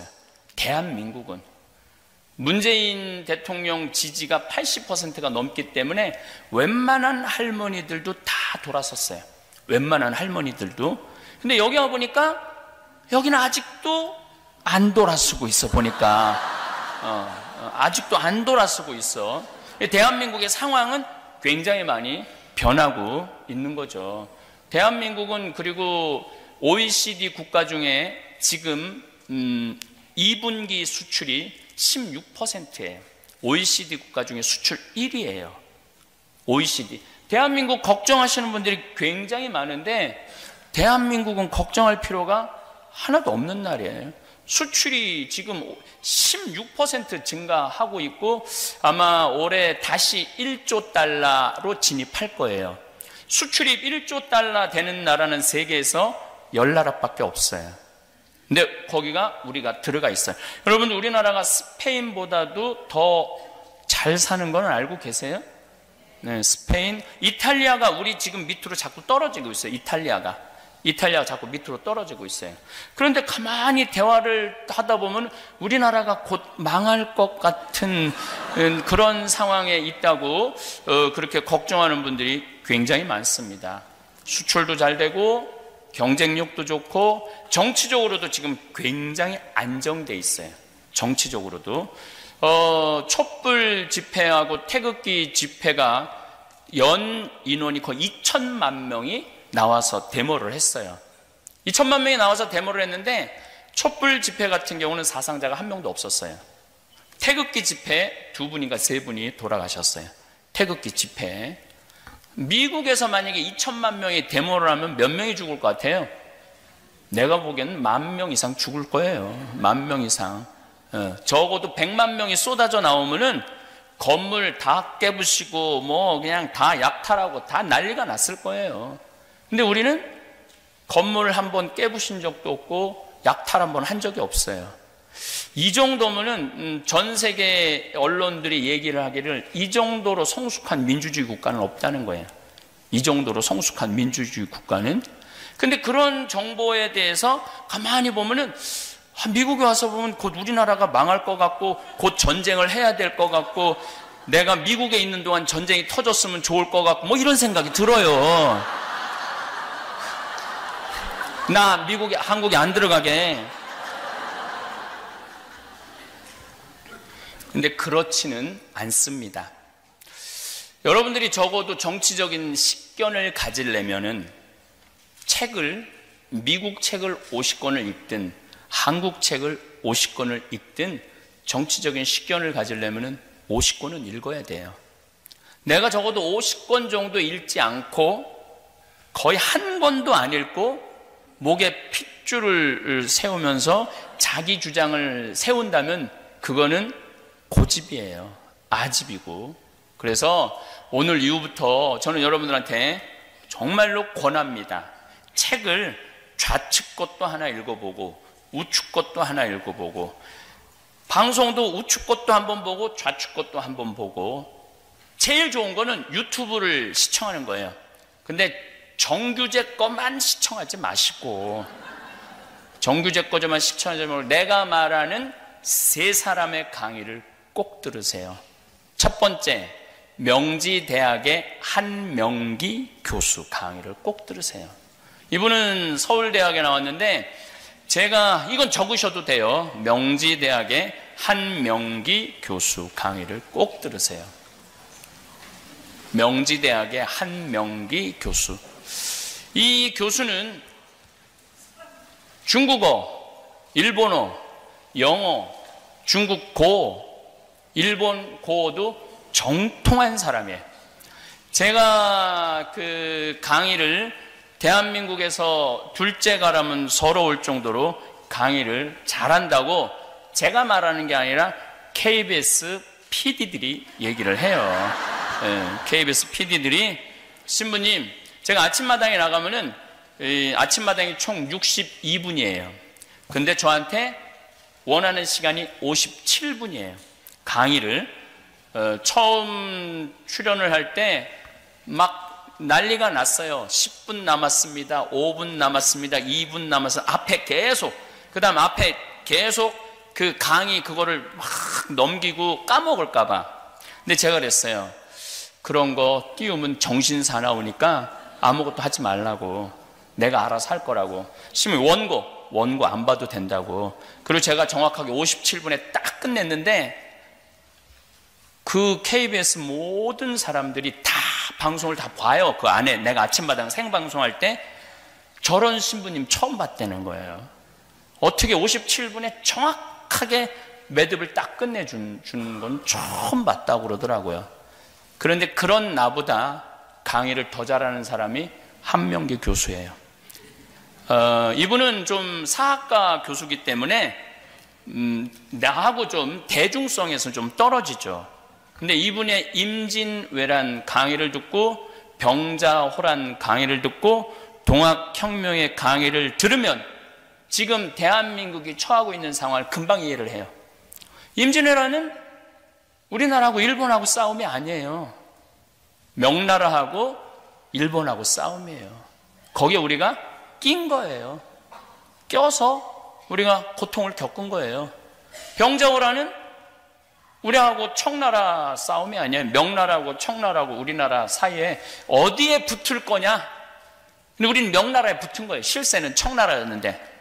그 바람에 임금이 머리를 뭐 3번, 9번, 이 삼고구 두레라고 7번을 쪄갖고 이마에 피가 터졌다고, 인조가 그런 게 누구 편에 들 거냐? 동학혁명은 사실은 우리 민중의 반란이 아니에요. 동학혁명을 일으키면서 누가 들어오냐면 일본이 들어와요. 일본이 들어오면서 청나라가 들어와요. 그래서 벌어진 전쟁이 청일전쟁이에요. 우리나라를 중심으로 해서 항상 전쟁이 일어나는 거예요. 6.25 전쟁도 역시 우리나라하고 북한의 전쟁이 아니죠. 중국, 러시아, 미국, 일본의 전쟁이에요. 일본이 엄청나게 참전한 건 아시죠? 6.25 전쟁 때 일본군이 굉장히 많이 들어와서 참전을 했어요. 실질적으로. 그러니까 6.25 전쟁도 남과 북의 전쟁이 아니에요. 지금 사드도 지금 남하고 북한의 문제가 아니에요. 중국하고 미국의 문제예요. 사드도. 거기에 있어갖고 우리가 이 사드를 꽃놀이패로 갖고 놀 수 있었던 건데 그냥 들어오는 바람에 우리가 중간에 껴갖고 이러지도 못하고 저러지도 못하는.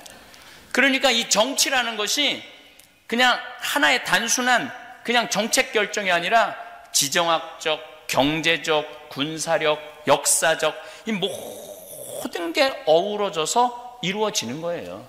그러면은 제가 여러분들한테 힌트를 하나 내면은 미국이 경제 규모가 16조예요. 16조 달러. 일본이 경제 규모가 8조예요. 그러면은 합치면은 24조죠. 우리나라는 경제 규모가 1조야. 그리고 중국은 경제 규모가 15조고 북한은 경제 규모가 없다고 봐야 돼요. 그럼 15조인 중국 팀하고 24조인 일본하고 미국 팀하고 우리나라는 어디에 붙어야지 살까요? 현재로서는 미국하고 일본하고 손을 잡아야만이 우리는 살 수밖에 없어요. 이거 대한민국 사람들 대부분이 다 알아요. 대부분이 다 알아요. 대부분이 다 알아요. 그리고 지금 정치인들 다 알아요. 그래서 이런 상황을 우리가 좀 미국에 있는 교민들이 아무런 공부도 하지 않고 판단하지 말고 좀 그런 전문가들의 이야기를 들어보면서 식견을 넓히면은 드립다 머리 대고 핏대 대고 싸우고 다신 너하고 얘기 안 한다 이런 그냥 뭐 얘기를 해보면 무슨 얘기를 했는지 몰랐는데 한 10마디 끝나고 난 다음에 다시는 너하고 얘기 안 한다. 아는 게 있어야지 많이 말을 하지. 그래서 한명기 교수 강의를 꼭 들으시라는 거예요. 두 번째, 고려대학의 장하성 교수. 이 교수는 경제학과 교수예요. 이 교수 강의를 들어보시면은 세상이 어떻게 돌아가야 되는지 너무너무 설명을 잘 해놨어요. 이 교수의 논리는 이렇습니다. 지금 우리나라 기업 사내 유보금이 얼마냐면 700조예요. 700조면은 미국 달러로 따져도 7천억 달러를 지금 갖고 있어요. 회사에. 이거는 투자를 할까 말까 하는 돈이에요. 투자를 할까 말까 하는 돈이야. 그런데 10대 기업에 우리나라는 대기업 중심이기 때문에 이걸로 끝이에요. 10대 기업 안으로 끝이야.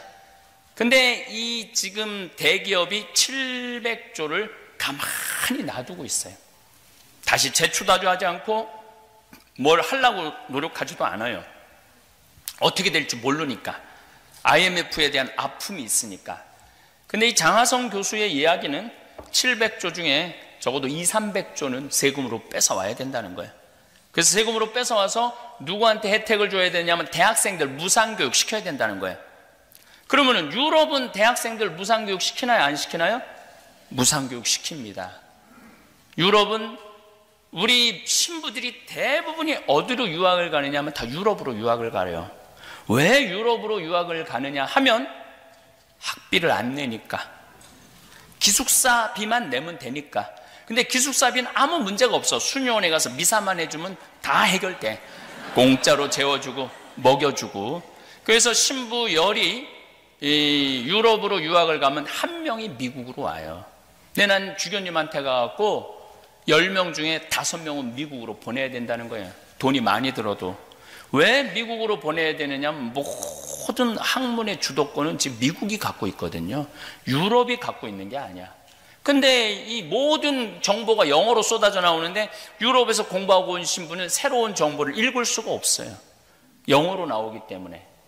그러니까 한 걸음 처지는 거야. 그러니까 한국 교회를 이끌어 나가고 한국의 모든 문화, 정치, 종교를 이끌어 나가려면 어디로 보내? 미국으로 보내라. 돈이 들더라도. 근데 미국으로 못 보내요. 학비가 너무 비싸거든. 그러니까 한국 교회가 감당을 못하는 거죠. 어쨌거나 이 장하성 교수의 논리는 그런 논리입니다. 무상교육 시키라는 거예요. 그런데 유럽은 왜 대학생들을 무상교육을 시키느냐? 이 사회를 이끌어 나갈 사람들이니까. 국가가 키워야 된다는 거예요. 근데 우리나라는 대기업의 돈을 못 뺏어와요. 왜 대기업의 돈을 못 뺏어오느냐 하면 이제까지 정치인들이 대기업하고 결탁하고 너하고 나하고 같이 나눠 먹자. 그리고 이제까지 살아온 거예요. 그러니까 대기업의 돈을 감히 못 건드리는 거예요. 근데 이 장하성 교수는 그렇게 해서는 나라가 미래로 갈 수가 없다는 거예요. 적어도 구글 정도만 해도 세금을 42% 내는데 삼성은 세금을 17%밖에 안 내요. 근데 구글이 돈을 더 많이 버느냐 삼성이 돈을 더 많이 버느냐? 이번 2분기에는 삼성이 돈을 더 많이 벌었어요. 구글보다 삼성이 돈을 더 벌었어요. 이번 2분기에는. 대단하잖아요. 근데 왜 돈을 못 뺏어와? 국민들을 나도 이거 삼성 갤럭시 8 플러스인데 이 중에 40만 원은 사실은 세금으로 갖고 가도 돼요. 40만 원 세금으로 갖고 가도 돼요. 근데 우리나라 사회가 아직 그 부의 분배가 안 된다는 거예요. 그래서 우리나라가 경제적으로 돈이 굉장히 많은 나라임에도 불구하고 국민들이 고통스럽게 사는 것은 가지고 있는 사람들한테서 뺏어오지 못하기 때문이라는 거예요. 가지고 있는 사람들한테서. 그걸 읽어보면은 제가 여기서는 뭐 그런 얘기 안 하려고 노력을 해요. 왜냐하면 정치적인 발언을 하면은 또 할머니들이 저 빨갱이가 와갖고 또 저는 빨갱이가 아닙니다. 근데 내가 대한민국의 할머니들한테 가장 안타까운 건 뭐냐면은 이번 하반기부터 치매 할머니들 90% 치료비는 국가가 됩니다. 근데 누가 결정한 거냐면 문재인 대통령이 한 거예요. 문재인 대통령이. 그런데 그렇게 할머니들을 위해서 온전히 정책을 피는데 할머니들은 딱 보면 빨갱이라고.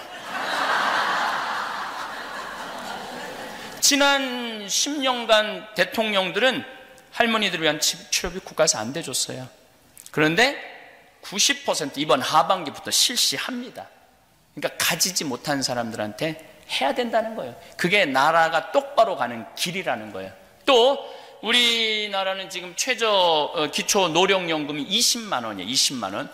그런데 내년부터인가 67만 원으로 올라갑니다. 그 대상자 선별에서 조금 차이는 있지만 67만 원으로 올라가요. 뭐 이건 제가 수없이 강의 때 얘기했어요. 나라가 제대로, 왜냐하면 우리나라 경제 규모의 대부분의 기초 노령연금이 70에서 90만 원으로 시작하거든요. 미국도 90만 원이죠. 900달러, 700에서 800, 900달러죠. 그게 이제 가장 사람이 살 수 있는 기본권이라는 거예요. 그런데 이거를 문재인 대통령이 할머니 할아버지들을 위해서 실시하는데 가슴 아픈 건 할머니 할아버지들은 딱 보면 문재인 빨갱이라고 그래. 정작 혜택은 본인들이 지금 다 입기 시작하고 있는데, 그래서 이 세뇌 교육이라는 게 참 무서워요. 저는 누구 대통령 편을 들자고 하는 것이 아니고 객관적인 사실을 보면 지금, 그리고 이번에 제가 미국에 와 있는 동안 또 발표가 나왔어요. 이제는 돈이 없어서 치료 못 받는 사람은 없는 의료 혜택을 실시한다는 거예요. 근데 막 한쪽에서 난리가 나서 돈 다 퍼주면 나라 망하느냐 안 망하느냐, 그 다 퍼줘야 한 30조 40조예요. 근데 지금 기업이 갖고 있는 돈은 700조예요. 그리고 묻혀있는 돈들은 내가 그 많은 얘기를 다 할 수는 없지만 다 끄집어내고 이 몰래 뒤에 감춰둔 돈 다 끄집어내면요 거의 1000조가 넘는데요. 그걸 다 오픈해 놓으면 나라는 건강해진다는 거예요. 이 얘기를 누가 하느냐면 장하성 교수가 하고 있어요. 내 얘기가 아니고, 나는 그런 얘기 할 줄도 몰라요. 장하성. 세 번째, 서울대학의 최인철 교수 강의를 들으셔야 돼요. 서울대 이 교수 강의는 여러분들 들으신 분들 계실 거예요. 최인철 교수는 행복학 강의를 하는 교수예요. 이 최인철 교수의 요지는 행복하려면 여행을 다녀라. 근데 누구 말을 빌리느냐면 이 교수가 서울대학 행복학 연구소 소장인데 소크라테스, 공자, 심지어 석가모니, 예수님, 사회심리학자, 철학자, 모든 사람들의 최종적인 결론은 인생에 와서 행복하려고 그러면 여행을 다니라는 거예요. 왜 여행을 다녀야 되냐면 죽을 때 기억나는 건 여행 간 것밖에 생각이 안 난대요. 근데 30살서부터 60살까지 죽어라고 일만 하면은 죽을 때 그런데요. 내가 이 세상에 일하려고 왔나? 그리고 죽는데요. 근데 뭔가 좀 시간을 쪼개서 억지로 힘들지만 시간을 만들어서 어디 여행을 갔다 오고 하나 더 나가면 나누라는 거예요. 하나 더 나가면은 더 높은 행복을 누리려면 나누면 된다는 거예요. 제가 그 이재용 회장 얘기를 하면 이재용 회장이 지금 재산이 15조예요. 재산이. 근데 세금을 15조를 형성하는 동안 세금을 얼마를 냈느냐면 1,500억도 내지 않고 150억도 내지 않았어요. 그러니까 아무리 이재용 회장가 부자라도 우리 대한민국 국민하고는 아무 상관없는 사람이에요. 아무 상관없는 사람이에요. 돈이 아무리 많으면 뭐예요? 세금 한 푼을 안 내고 그렇게 150억도 아직 안 냈대요, 세금을. 그러니까 그런 사람은 높은 차원의 행복을 누릴 수가 없다는 거예요. 워렌 버핏하고 빌 게이츠 이 미국의 기업가가 만들어서 조성한 거는 1,000억 달러예요. 1,000억 달러. 100조. 한국 돈으로 100조를 둘이 만들어 놓은 거예요. 그러니까 행복의 크기가 다른 거죠. 왜 미국이 뭐 어쨌거나 1등 국가라고 얘기를 하겠어요? 나누는 차원 높은 게 있는 거죠. 그 나누는 건 좀 있는 사람이 나눈다고 하더라도 평범한 우리들은 인생을 돌아볼 때는 뭐가 있어야 되냐면 추억이 있어야 돼. 추억. 만약에 추억이 없는 삶은 그건 삶이 아닌 거예요. 그래, 그때 나이아가라 폭포를 갔다 왔지, 이과수 폭포를 갔다 왔지, 우리 애들하고 여름에 캠핑을 갔다 왔지, 이거 생각나지 다른 건 생각나는 게 아니라는 거예요. 그래서 여러분들 행복하려고 그러면 여행을 떠나세요. 나중에는 없어. 떠나려면 언제 떠나? 지금 떠나세요. 지금. 저는 강의를 많이 다니죠. 제가 정말 1년에 상상도 초월할 만큼, 초월할 수 없을 만큼 강의를 다녀요. 강의 다니기 전에는 항상 제가 버릇이 있어요. 거울을 보는 버릇이 있어요. 머리는 잘 됐는지. 오늘 여러분 만난다고 또 저기 킹 사우나 가고 아침에 면도도 하고, 제가 수염이 많거든요. 면도도 하고 조금 땀 빼갖고 좀 이렇게 피부도 좀 곱게 만들고. 왜냐하면은 오늘도 처녀분이 올 거니까 1,000분이나 되는 분 앞에서 정말로 정성스럽게 준비를 해야죠. 또 내가 제일 중요한 건 여기 제대가 있어서 다행인데 꼭 확인하는 건 뭐냐, 바지에 자꾸는 올라갔는지. 내가 이거 제일 확인하는 거, 제일 중요하게 여기는. 정말로 끔찍할 때가 있어요. 가끔 내가 아는 후배 신부가 허벅지가 넓은데 자꾸를 이게 안 내리는 건데, 공식선상에서 딱 다리가 벌어지잖아요. 다리가 굵은 사람들은 그 행사가 하나도 기억이 안 나는 거야. 그 신부 바지에 자꾸 벌어진 거 외에는 아무것도 생각이 안 나. 아무것도. 근데 만약에 내가 바지에 자꾸가 내려갔다면, 여러분들 지금 한 1,000분 정도 와 계신데 눈은 여기 와 있고 머리는 저 신부님 바지에 자꾸 내려갔는데, 어떻게 내가 자기 자신을 알아라, 자기를 껴안아라, 삶을 백날 얘기해도 소용이 없어요. 무슨 얘기냐면은 남 앞에 나설 때 내 자신을 점검하는 건 아주 중요한 거예요. 내가 남 앞에 나서기에 지금 합당한 자격을 갖추고 있는가? 정말로 내가 남 앞에 나서기에 무리가 없는가? 내 모습을 들여다보는 일은 참 중요한 일입니다. 만약에 내 자신의 모습을 모른 채 남 앞에 나서면은요, 그건 정말 꼴불견을 볼 수밖에 없죠. 소크라테스는 뭐라고 그랬죠? 너 자신을 알라고 그랬죠. 세상에서 가장 힘든 일은 남을 판단하는 건 하나도 안 힘들어요. 우리 장기 둘 때도 훈수 두는 건 하나도 안 들어. 내가 할 때 문제가 있는 거예요. 옆에서 보면 얼마나 잘 보여요. 여러분들 주위에 저렇게 살면 안 되는데 많이 보이죠? 저 사람 저렇게 살면 안 되는데.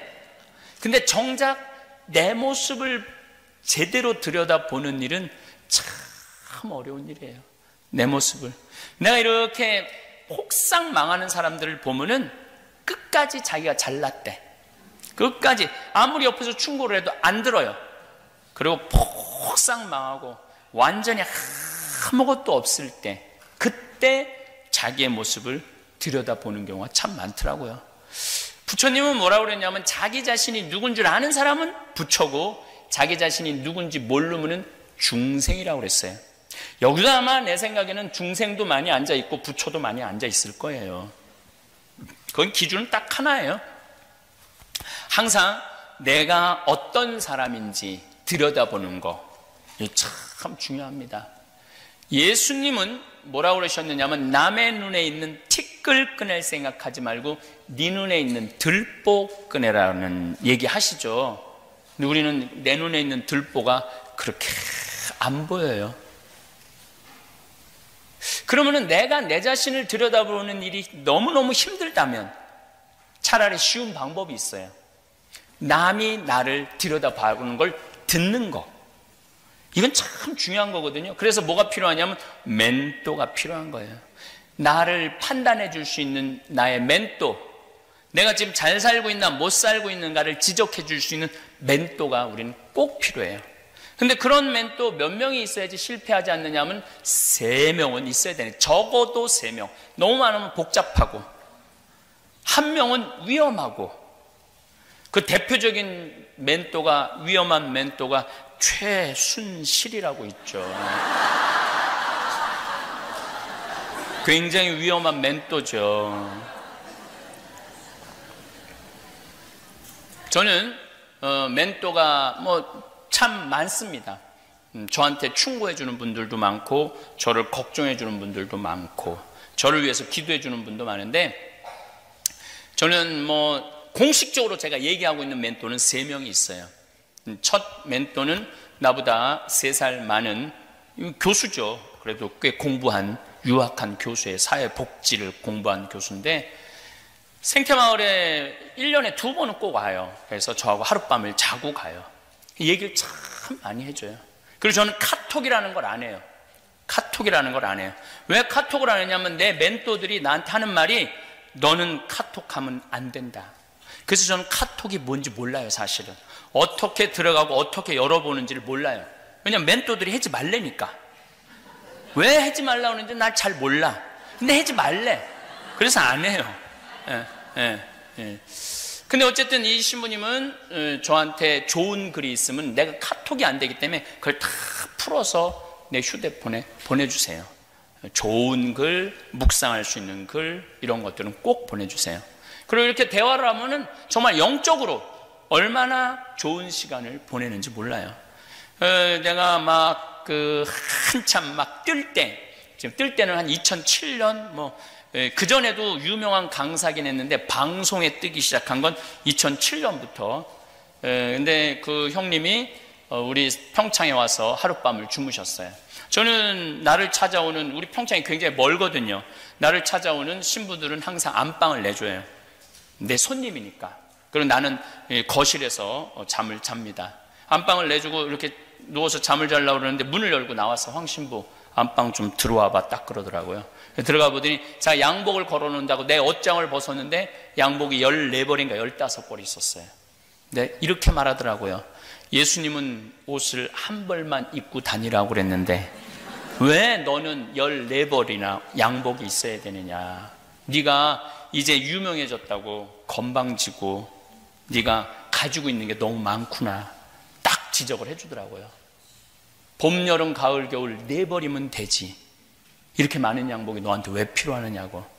근데 전 너무너무 부끄러웠어요.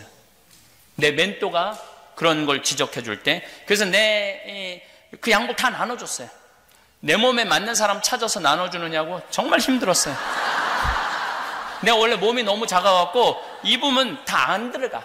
그래갖고 좀 허리 같은 거 늘려서도 다 해서 다 우리 직원들, 주위에 있는 우리 직원들 거의 다 나눠줬죠. 늘려서. 근데 내가 다음 해인가 그 다음에 그 신부님 성당에 가서 강의할 일이 있어서 하룻밤을 자는데 안방을 역시 내주더라고요. 안방에 들어가서 딱 옷을 내가 옷장에 걸으려고 딱 열었는데 정말 전 그걸 보고 너무너무 부끄러웠어요. 동복, 하복 딱 2벌 있는 거예요. 그 신부가 나이가 거의 43살, 4살, 나보다 3살 많았으니까 그 나이가 되도록 동복, 하복 딱 2벌 있는 거예요. 근데 내가 그 얘기를 어느 성당 가서 그 동창 신부하고 얘기를 했더니 그 동창 신부도 그런 얘기, 그 동창 신부도 교수를 하고 있는데 홍 신부는 그렇게 하고도 남지, 예. 그러니까 나의 멘토는 그냥 말만 하는 멘토가 아니라 그렇게 사는 멘토예요. 사는 멘토. 또한 멘토는 나하고 굉장히 정말로 친한 멘토인데, 이 신부님은 굉장히 철학적이에요. 첫 번째 멘토는 신앙적이었다면 이 신부님은 철학적이에요. 이분이 요즘 나하고 하는 얘기는 50살 먹은 신부들은 대부분이 정신병에 들어있을 확률이 많다는 거예요. 왜냐하면 30년 동안 혼자 밥 먹고 혼자 잠자고 혼자 밤을 보내면 30년 동안 그러면은 대개는 멘탈에 문제가 온다는 거예요. 근데 나도 이렇게 돌아다녀 보고 신부들을 많이 만나도 50살 된 신부 중에 제정신 갖고 사는 신부들이 별로 없는 것 같아요. 신부만 그런 게 아니야. 사람도 혼자 밥 먹고 혼자 지내고 다른 사람 안 만나잖아요. 그럼 멘탈에 문제가 오는 거예요. 그래서 정신과 치료를 해야 된다는 거예요. 그래서 그 신부님은 센터를 만들겠다는 거예요. 그래서 음식도, 이 신부님이 그림을 기가 막히게 그려요. 기가 막히게 그려요, 정말로. 네. 그래서 그 그림을 가르쳐주는 선생들이 하는 말이 사제로 살기 너무너무 아깝다는 거예요. 그래서 이번에도 자기 25주년 기념에 전시회를 하면서 그림을 다 팔아갖고 나한테 1,000만 원을 갖고 왔어요. 너 잠비아에 고아원에 나고 왔었거든요. 고아원에 필요한 거 꼭 이걸로 해주라고. 얼마나 좋은 멘토예요. 근데 그 멘토는 나한테 하는 말이, 너는 오락 프로에는 나가지 말아라. 방송에는 교양 프로에만 나가라. 왜냐하면 교양 뉴스만 나가라. 왜냐하면 신부는 가르치는 사람이지 연예인이 아니다. 그래서 저는 처음부터 그 신부님이 나한테 딱 제동을 걸었기 때문에 뭐 방송국에서 30방송국 더 이상해서 토크쇼에 나와달라, 뭐에 나와달라, 그래도 하나도 나가지 않았어요. 하나도. 누가 나한테 충고를 해주냐면 멘토가 나한테. 예. 근데 제가 아침마당에 5번 나가면서 PD들이, 신부님, 우리 이 PD 작가들이 신부님을 얼마나 좋아하는 줄 아느냐고. 나는 잘 모른다고. 신부님 보면은 충분히 오락 프로에 나가갖고 할 수 있는 자질이 많다는 거예요. 네. 그런데도 안 나가시고 교양 프로하고 뉴스 프로에만 나오시고, 어떻게, 나 멘토가 나가지 말라고 그래서 안 나간다. 너무너무 좋은 멘토들이 있죠. 제가 곁길로 안 나갈 수 있도록 옆에서 충고해주고 붙잡아주는 멘토들이죠. 또 한 멘토는 나보다 7살 많은 신부인데, 정말로 이 신부님은 아침부터 저녁까지 하루 종일 같이 있는데도, 그 수많은 말을 하는데도 단 한마디도 유익한 말을 하지 않는 신부예요. 제가 정말 그런 얘기를 해요. 어떻게 하루 종일 같이 있는데도 신앙적인 얘기도 안 하고 철학적인 얘기도 안 하고 어쩌면 이렇게 유익한 말을 단 한마디도 하지 않느냐고. 나이만 먹었지 뭐 아는 게 뭐가 있느냐고. 그런데 중요한 건 아침부터 저녁까지 같이 있어도 지루하지 않은 거예요. 너무너무 즐겁고 너무너무 행복하고. 주위에서는 많은 분들이 그렇게 얘기를 해요. 우리 본명이 베네딕토인데, 저 베네딕토 신부가 우리 황 신부한테 하는 거 보면은 막내 동생이 이뻐갖고 어쩔 수 없이 이렇게 하는. 그리고 정말로 내가 이렇게 밥 먹다가 김이 이렇게 묻잖아요. 그러면 꼭 한마디 해요. 유명한 신부님이 입술에 김 묻히고 이게 뭐냐고 그러고 떼어줘요. 그리고 또 한 번은 코를 풀었는데 이게 코딱지가 이렇게 여기 묻었나 봐요. 근데 너무너무 제가 놀랐어요. 손에 얼굴에 대면서 코딱지를 떼어주면서, 이게 유명한 신부님이 코딱지를 얼굴에 묻히고 다니면 어떻게 하느냐고. 여러분들 주위에서 신부님하고 밥 먹는데 같이 밥 먹는 자매가 여기 고춧가루가 껴갖고 웃을 때마다 그냥 빨간 고춧가루가 빡빡 나오면은 둘 중에 하나예요. 속으로 아유 주책맞게 저렇게 얼굴에 고춧가루 껴있는데도 모르고 저렇게 이러는 사람이랑, 잠깐만 이리 와봐, 그리고 이쑤시개로 고춧가루 떼어주는 사람이랑, 어느 사람이 여러분들을 사랑하는 사람일까요? 고춧가루 빼주는 사람이 사랑하는 사람이에요. 다른 거 하나 없어요. 그래서 저는 이 신부님하고 여행도 항상 이 신부님하고 다녀요. 그럼 뭐 반창고 뭐 가방 안에 없는 게 없어요. 말만 하면 다 나와. 말만 하면 다 나오는 그런 신부님이에요. 그래서 제가 이번에 성서 강의를 해도 이 성당에 가서 했어요. 이 성당에 성서 강의를 했는데 매번 1000명씩 왔어요. 이렇게. 근데 그 1000명한테 전부 빵, 우유, 맛있는 거를 다 무료로 다 제공해주고 제가 강의 잘할 수 있도록 도와주고, 아마 이 신부님하고는 죽을 때까지 그렇게 알콩달콩 티격태격 해가면서 이렇게 즐겁게 살아가지 않을까. 물론 그 외에도 저를 사랑하는 많은 사람들, 또 제가 사랑하는 많은 사람들이 저를 충고해주고 이끌어주고, 때로는 편지도 써서 그렇게 살면 안 된다고, 뭐 여러 종류의 편지가 오지만, 여러 빨갱이라는 편지도 오지만은, 여러 종류의 편지가 오지만 그것도 뭐 저는 충고의 하나라고 생각해요. 그것도 충고의 하나라고. 그래서 여러분들은 내가 정말로 인생을 살아가는 데 있어서 내가 멘토가 몇 명이 있는가? 만약에 지금 멘토가 없다면 오늘 정하셔야 돼요. 생각해 보세요. 내 인생에 나를 충고해 줄 수 있는 사람. 그리고 중요한 건 마음속으로만 저 사람은 내 멘토, 그럼 절대 안 됩니다. 그 사람이 어떻게 알아요? 가서 얘기해야 돼요. 나는 당신을 내 멘토로 삼고 싶다고. 시카고에서 이 황량한 이국 생활에서 내가 혹시 잘못되는 길로 간다면 나를 좀 잡아달라고. 그리고 얘기를 해야지 그 멘토는 책임감을 느낀다는 거예요. 근데 생전 얘기도 안 해.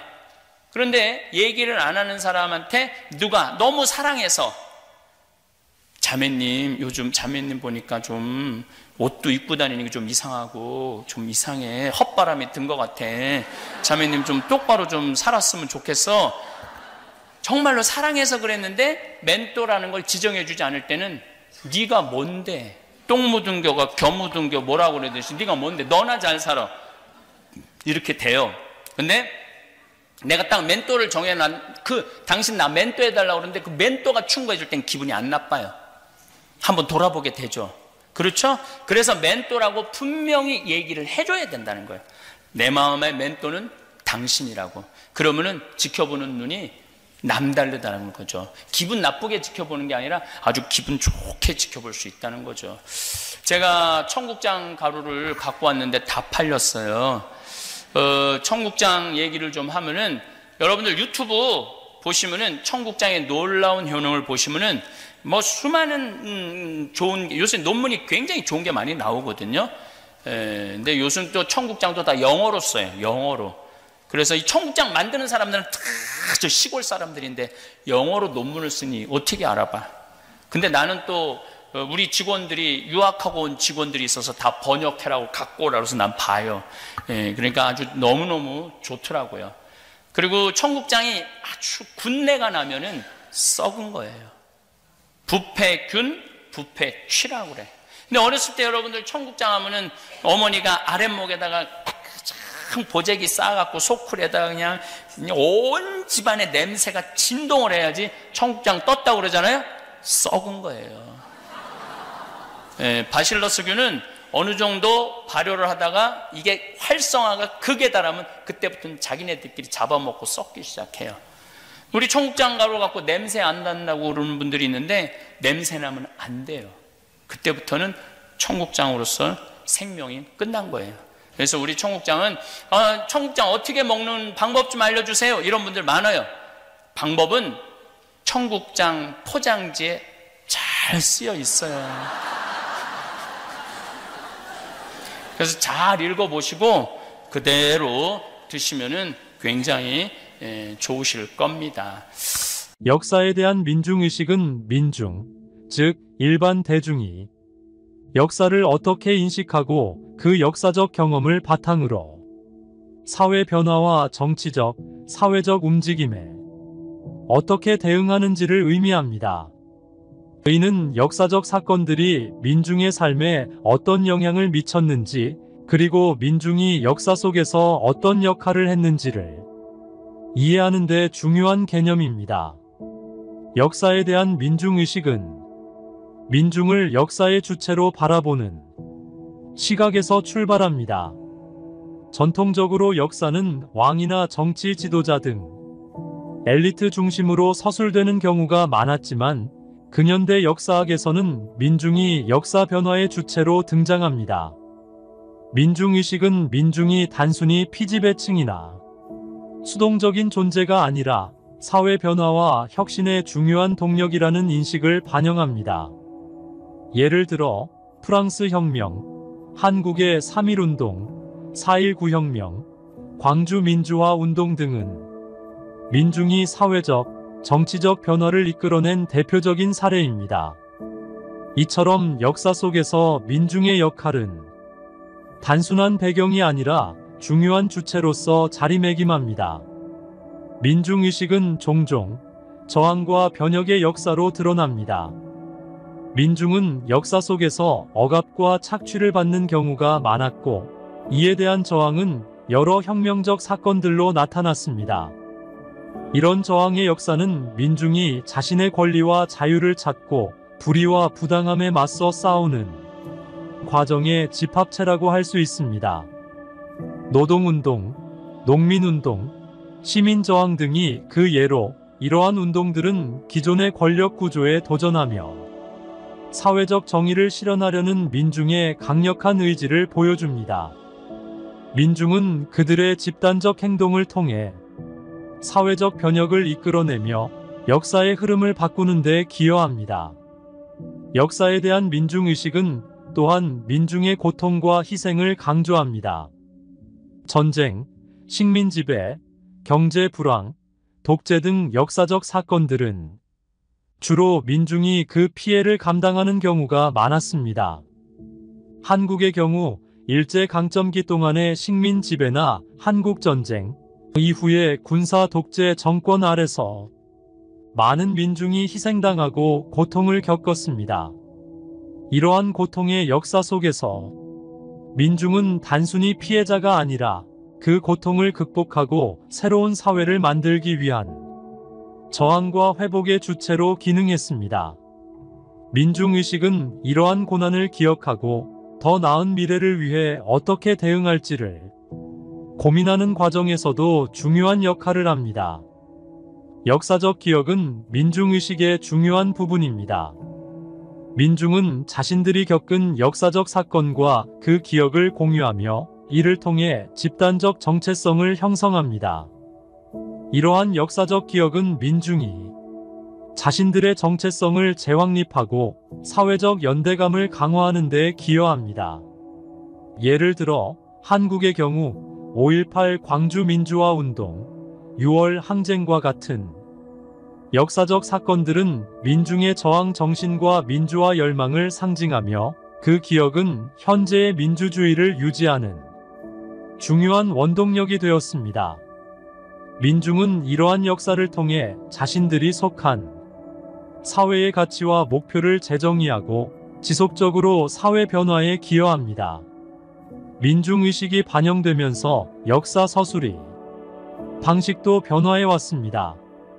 전통적으로는 국가 중심, 영웅 중심의 역사 서술이 주를 이루었으나 현대 역사학에서는 민중의 목소리와 경험을 더 많이 반영하는 민중사가 강조됩니다. 민중의 관점에서 본 역사는 그동안 주목받지 못했던 다양한 사회 계층과 집단의 이야기를 다루며 역사적 사건들을 보다 다양하게 해석합니다. 이는 역사 서술에서 소외되었던 여성, 노동자, 소수민족, 사회적 약자의 목소리를 반영하는 데 기여하며 역사를 보다 포괄적으로 이해할 수 있게 합니다. 현대 사회에서 민중의식은 여전히 중요한 의미를 갖습니다. 민주주의의 발전과 사회정의 실현을 위해 민중의 참여는 필수적이며 특히 정보와 기술의 발전으로 민중은 더욱 강력한 목소리를 낼 수 있게 되었습니다. 인터넷과 소셜미디어를 통해 민중은 자신의 의견을 자유롭게 표현하고 연대하여 사회적, 정치적 변화를 이끌어내고 있습니다. 예를 들어 촛불혁명과 같은 현대의 정치적 사건들은 민중이 직접 정치 과정에 참여하고 사회적 불의를 바로잡는 데 중요한 역할을 했습니다. 이는 민중이 여전히 역사의 주체로서 현재의 사회와 미래를 만들어 나가는데 중요한 역할을 하고 있음을 보여줍니다. 결론적으로 역사에 대한 민중의식은 역사의 흐름 속에서 민중의 역할과 경험을 강조하는 관점입니다. 민중은 단순한 수동적 존재가 아니라 저항과 변혁의 주체로서 역사를 이끌어왔으며 그들의 경험과 기억은 현대 사회에서 중요한 교훈을 제공합니다. 민중의식은 사회적 정의와 민주주의의 발전을 위해 필수적이며 역사를 바라보는 새로운 시각을 제시합니다. 안녕하세요. 바른 말씀입니다. 삶의 변화에 대한 자세와 자신을 들여다보는 것이 필요한 이유와 방법에 대한 강의입니다. 나의 마음을 공감해주고 진실하게 말해줄 수 있는 사람이 있다면 우리가 살아가는 동안 큰 힘이 될 것입니다. 6가지 가르침과 깨달음의 내용을 정리했으니 필요할 때마다 꺼내어 들어보세요. 흔하, 배우기를 멈추지 말라. 세상은 빠르게 변화하고 있고 우리는 죽을 때까지 그 속에서 살아가야 한다. 변화를 두려워하지 말고 나의 고집과 주장에 얽매이지 마라. 2. 인생의 행복은 여행으로부터 얻을 수 있다. 죽을 때 기억나는 것은 여행을 한 추억이다. 힘들고 시간이 빠듯해도 추억을 만들 수 있는 여행이 있어야 한다. 그것이 행복한 삶이다. 그 여행을 하기 제일 좋은 때는 바로 지금이다. 3. 나누어라. 더 높은 차원의 인생의 행복을 느끼고자 한다면 나누어라. 행복의 크기가 달라질 것이다. 4. 외면을 점검하라. 내 자신의 모습을 점검하는 것은 남 앞에 나서기에 앞서 중요한 일이다. 자신의 자질을 살피는 일이며 객관적으로 나를 바라보는 일이다. 5. 나의 내면을 들여다보아라. 남을 판단하는 것은 쉽지만 정작 내 모습을 들여다보는 일은 어렵다. 남의 눈에 있는 티끌 꺼낼 생각하지 말고 내 눈에 있는 들보나 꺼내어라. 6. 멘토를 만들어라. 나 자신을 들여다보는 게 어렵고 나의 인생을 충고해줄 진실한 사람이 없다면 지금 당장 멘토를 만들어라. 그는 책임감을 가지고 남다른 눈으로 당신을 지켜보며 삶을 인도해 줄 것이다.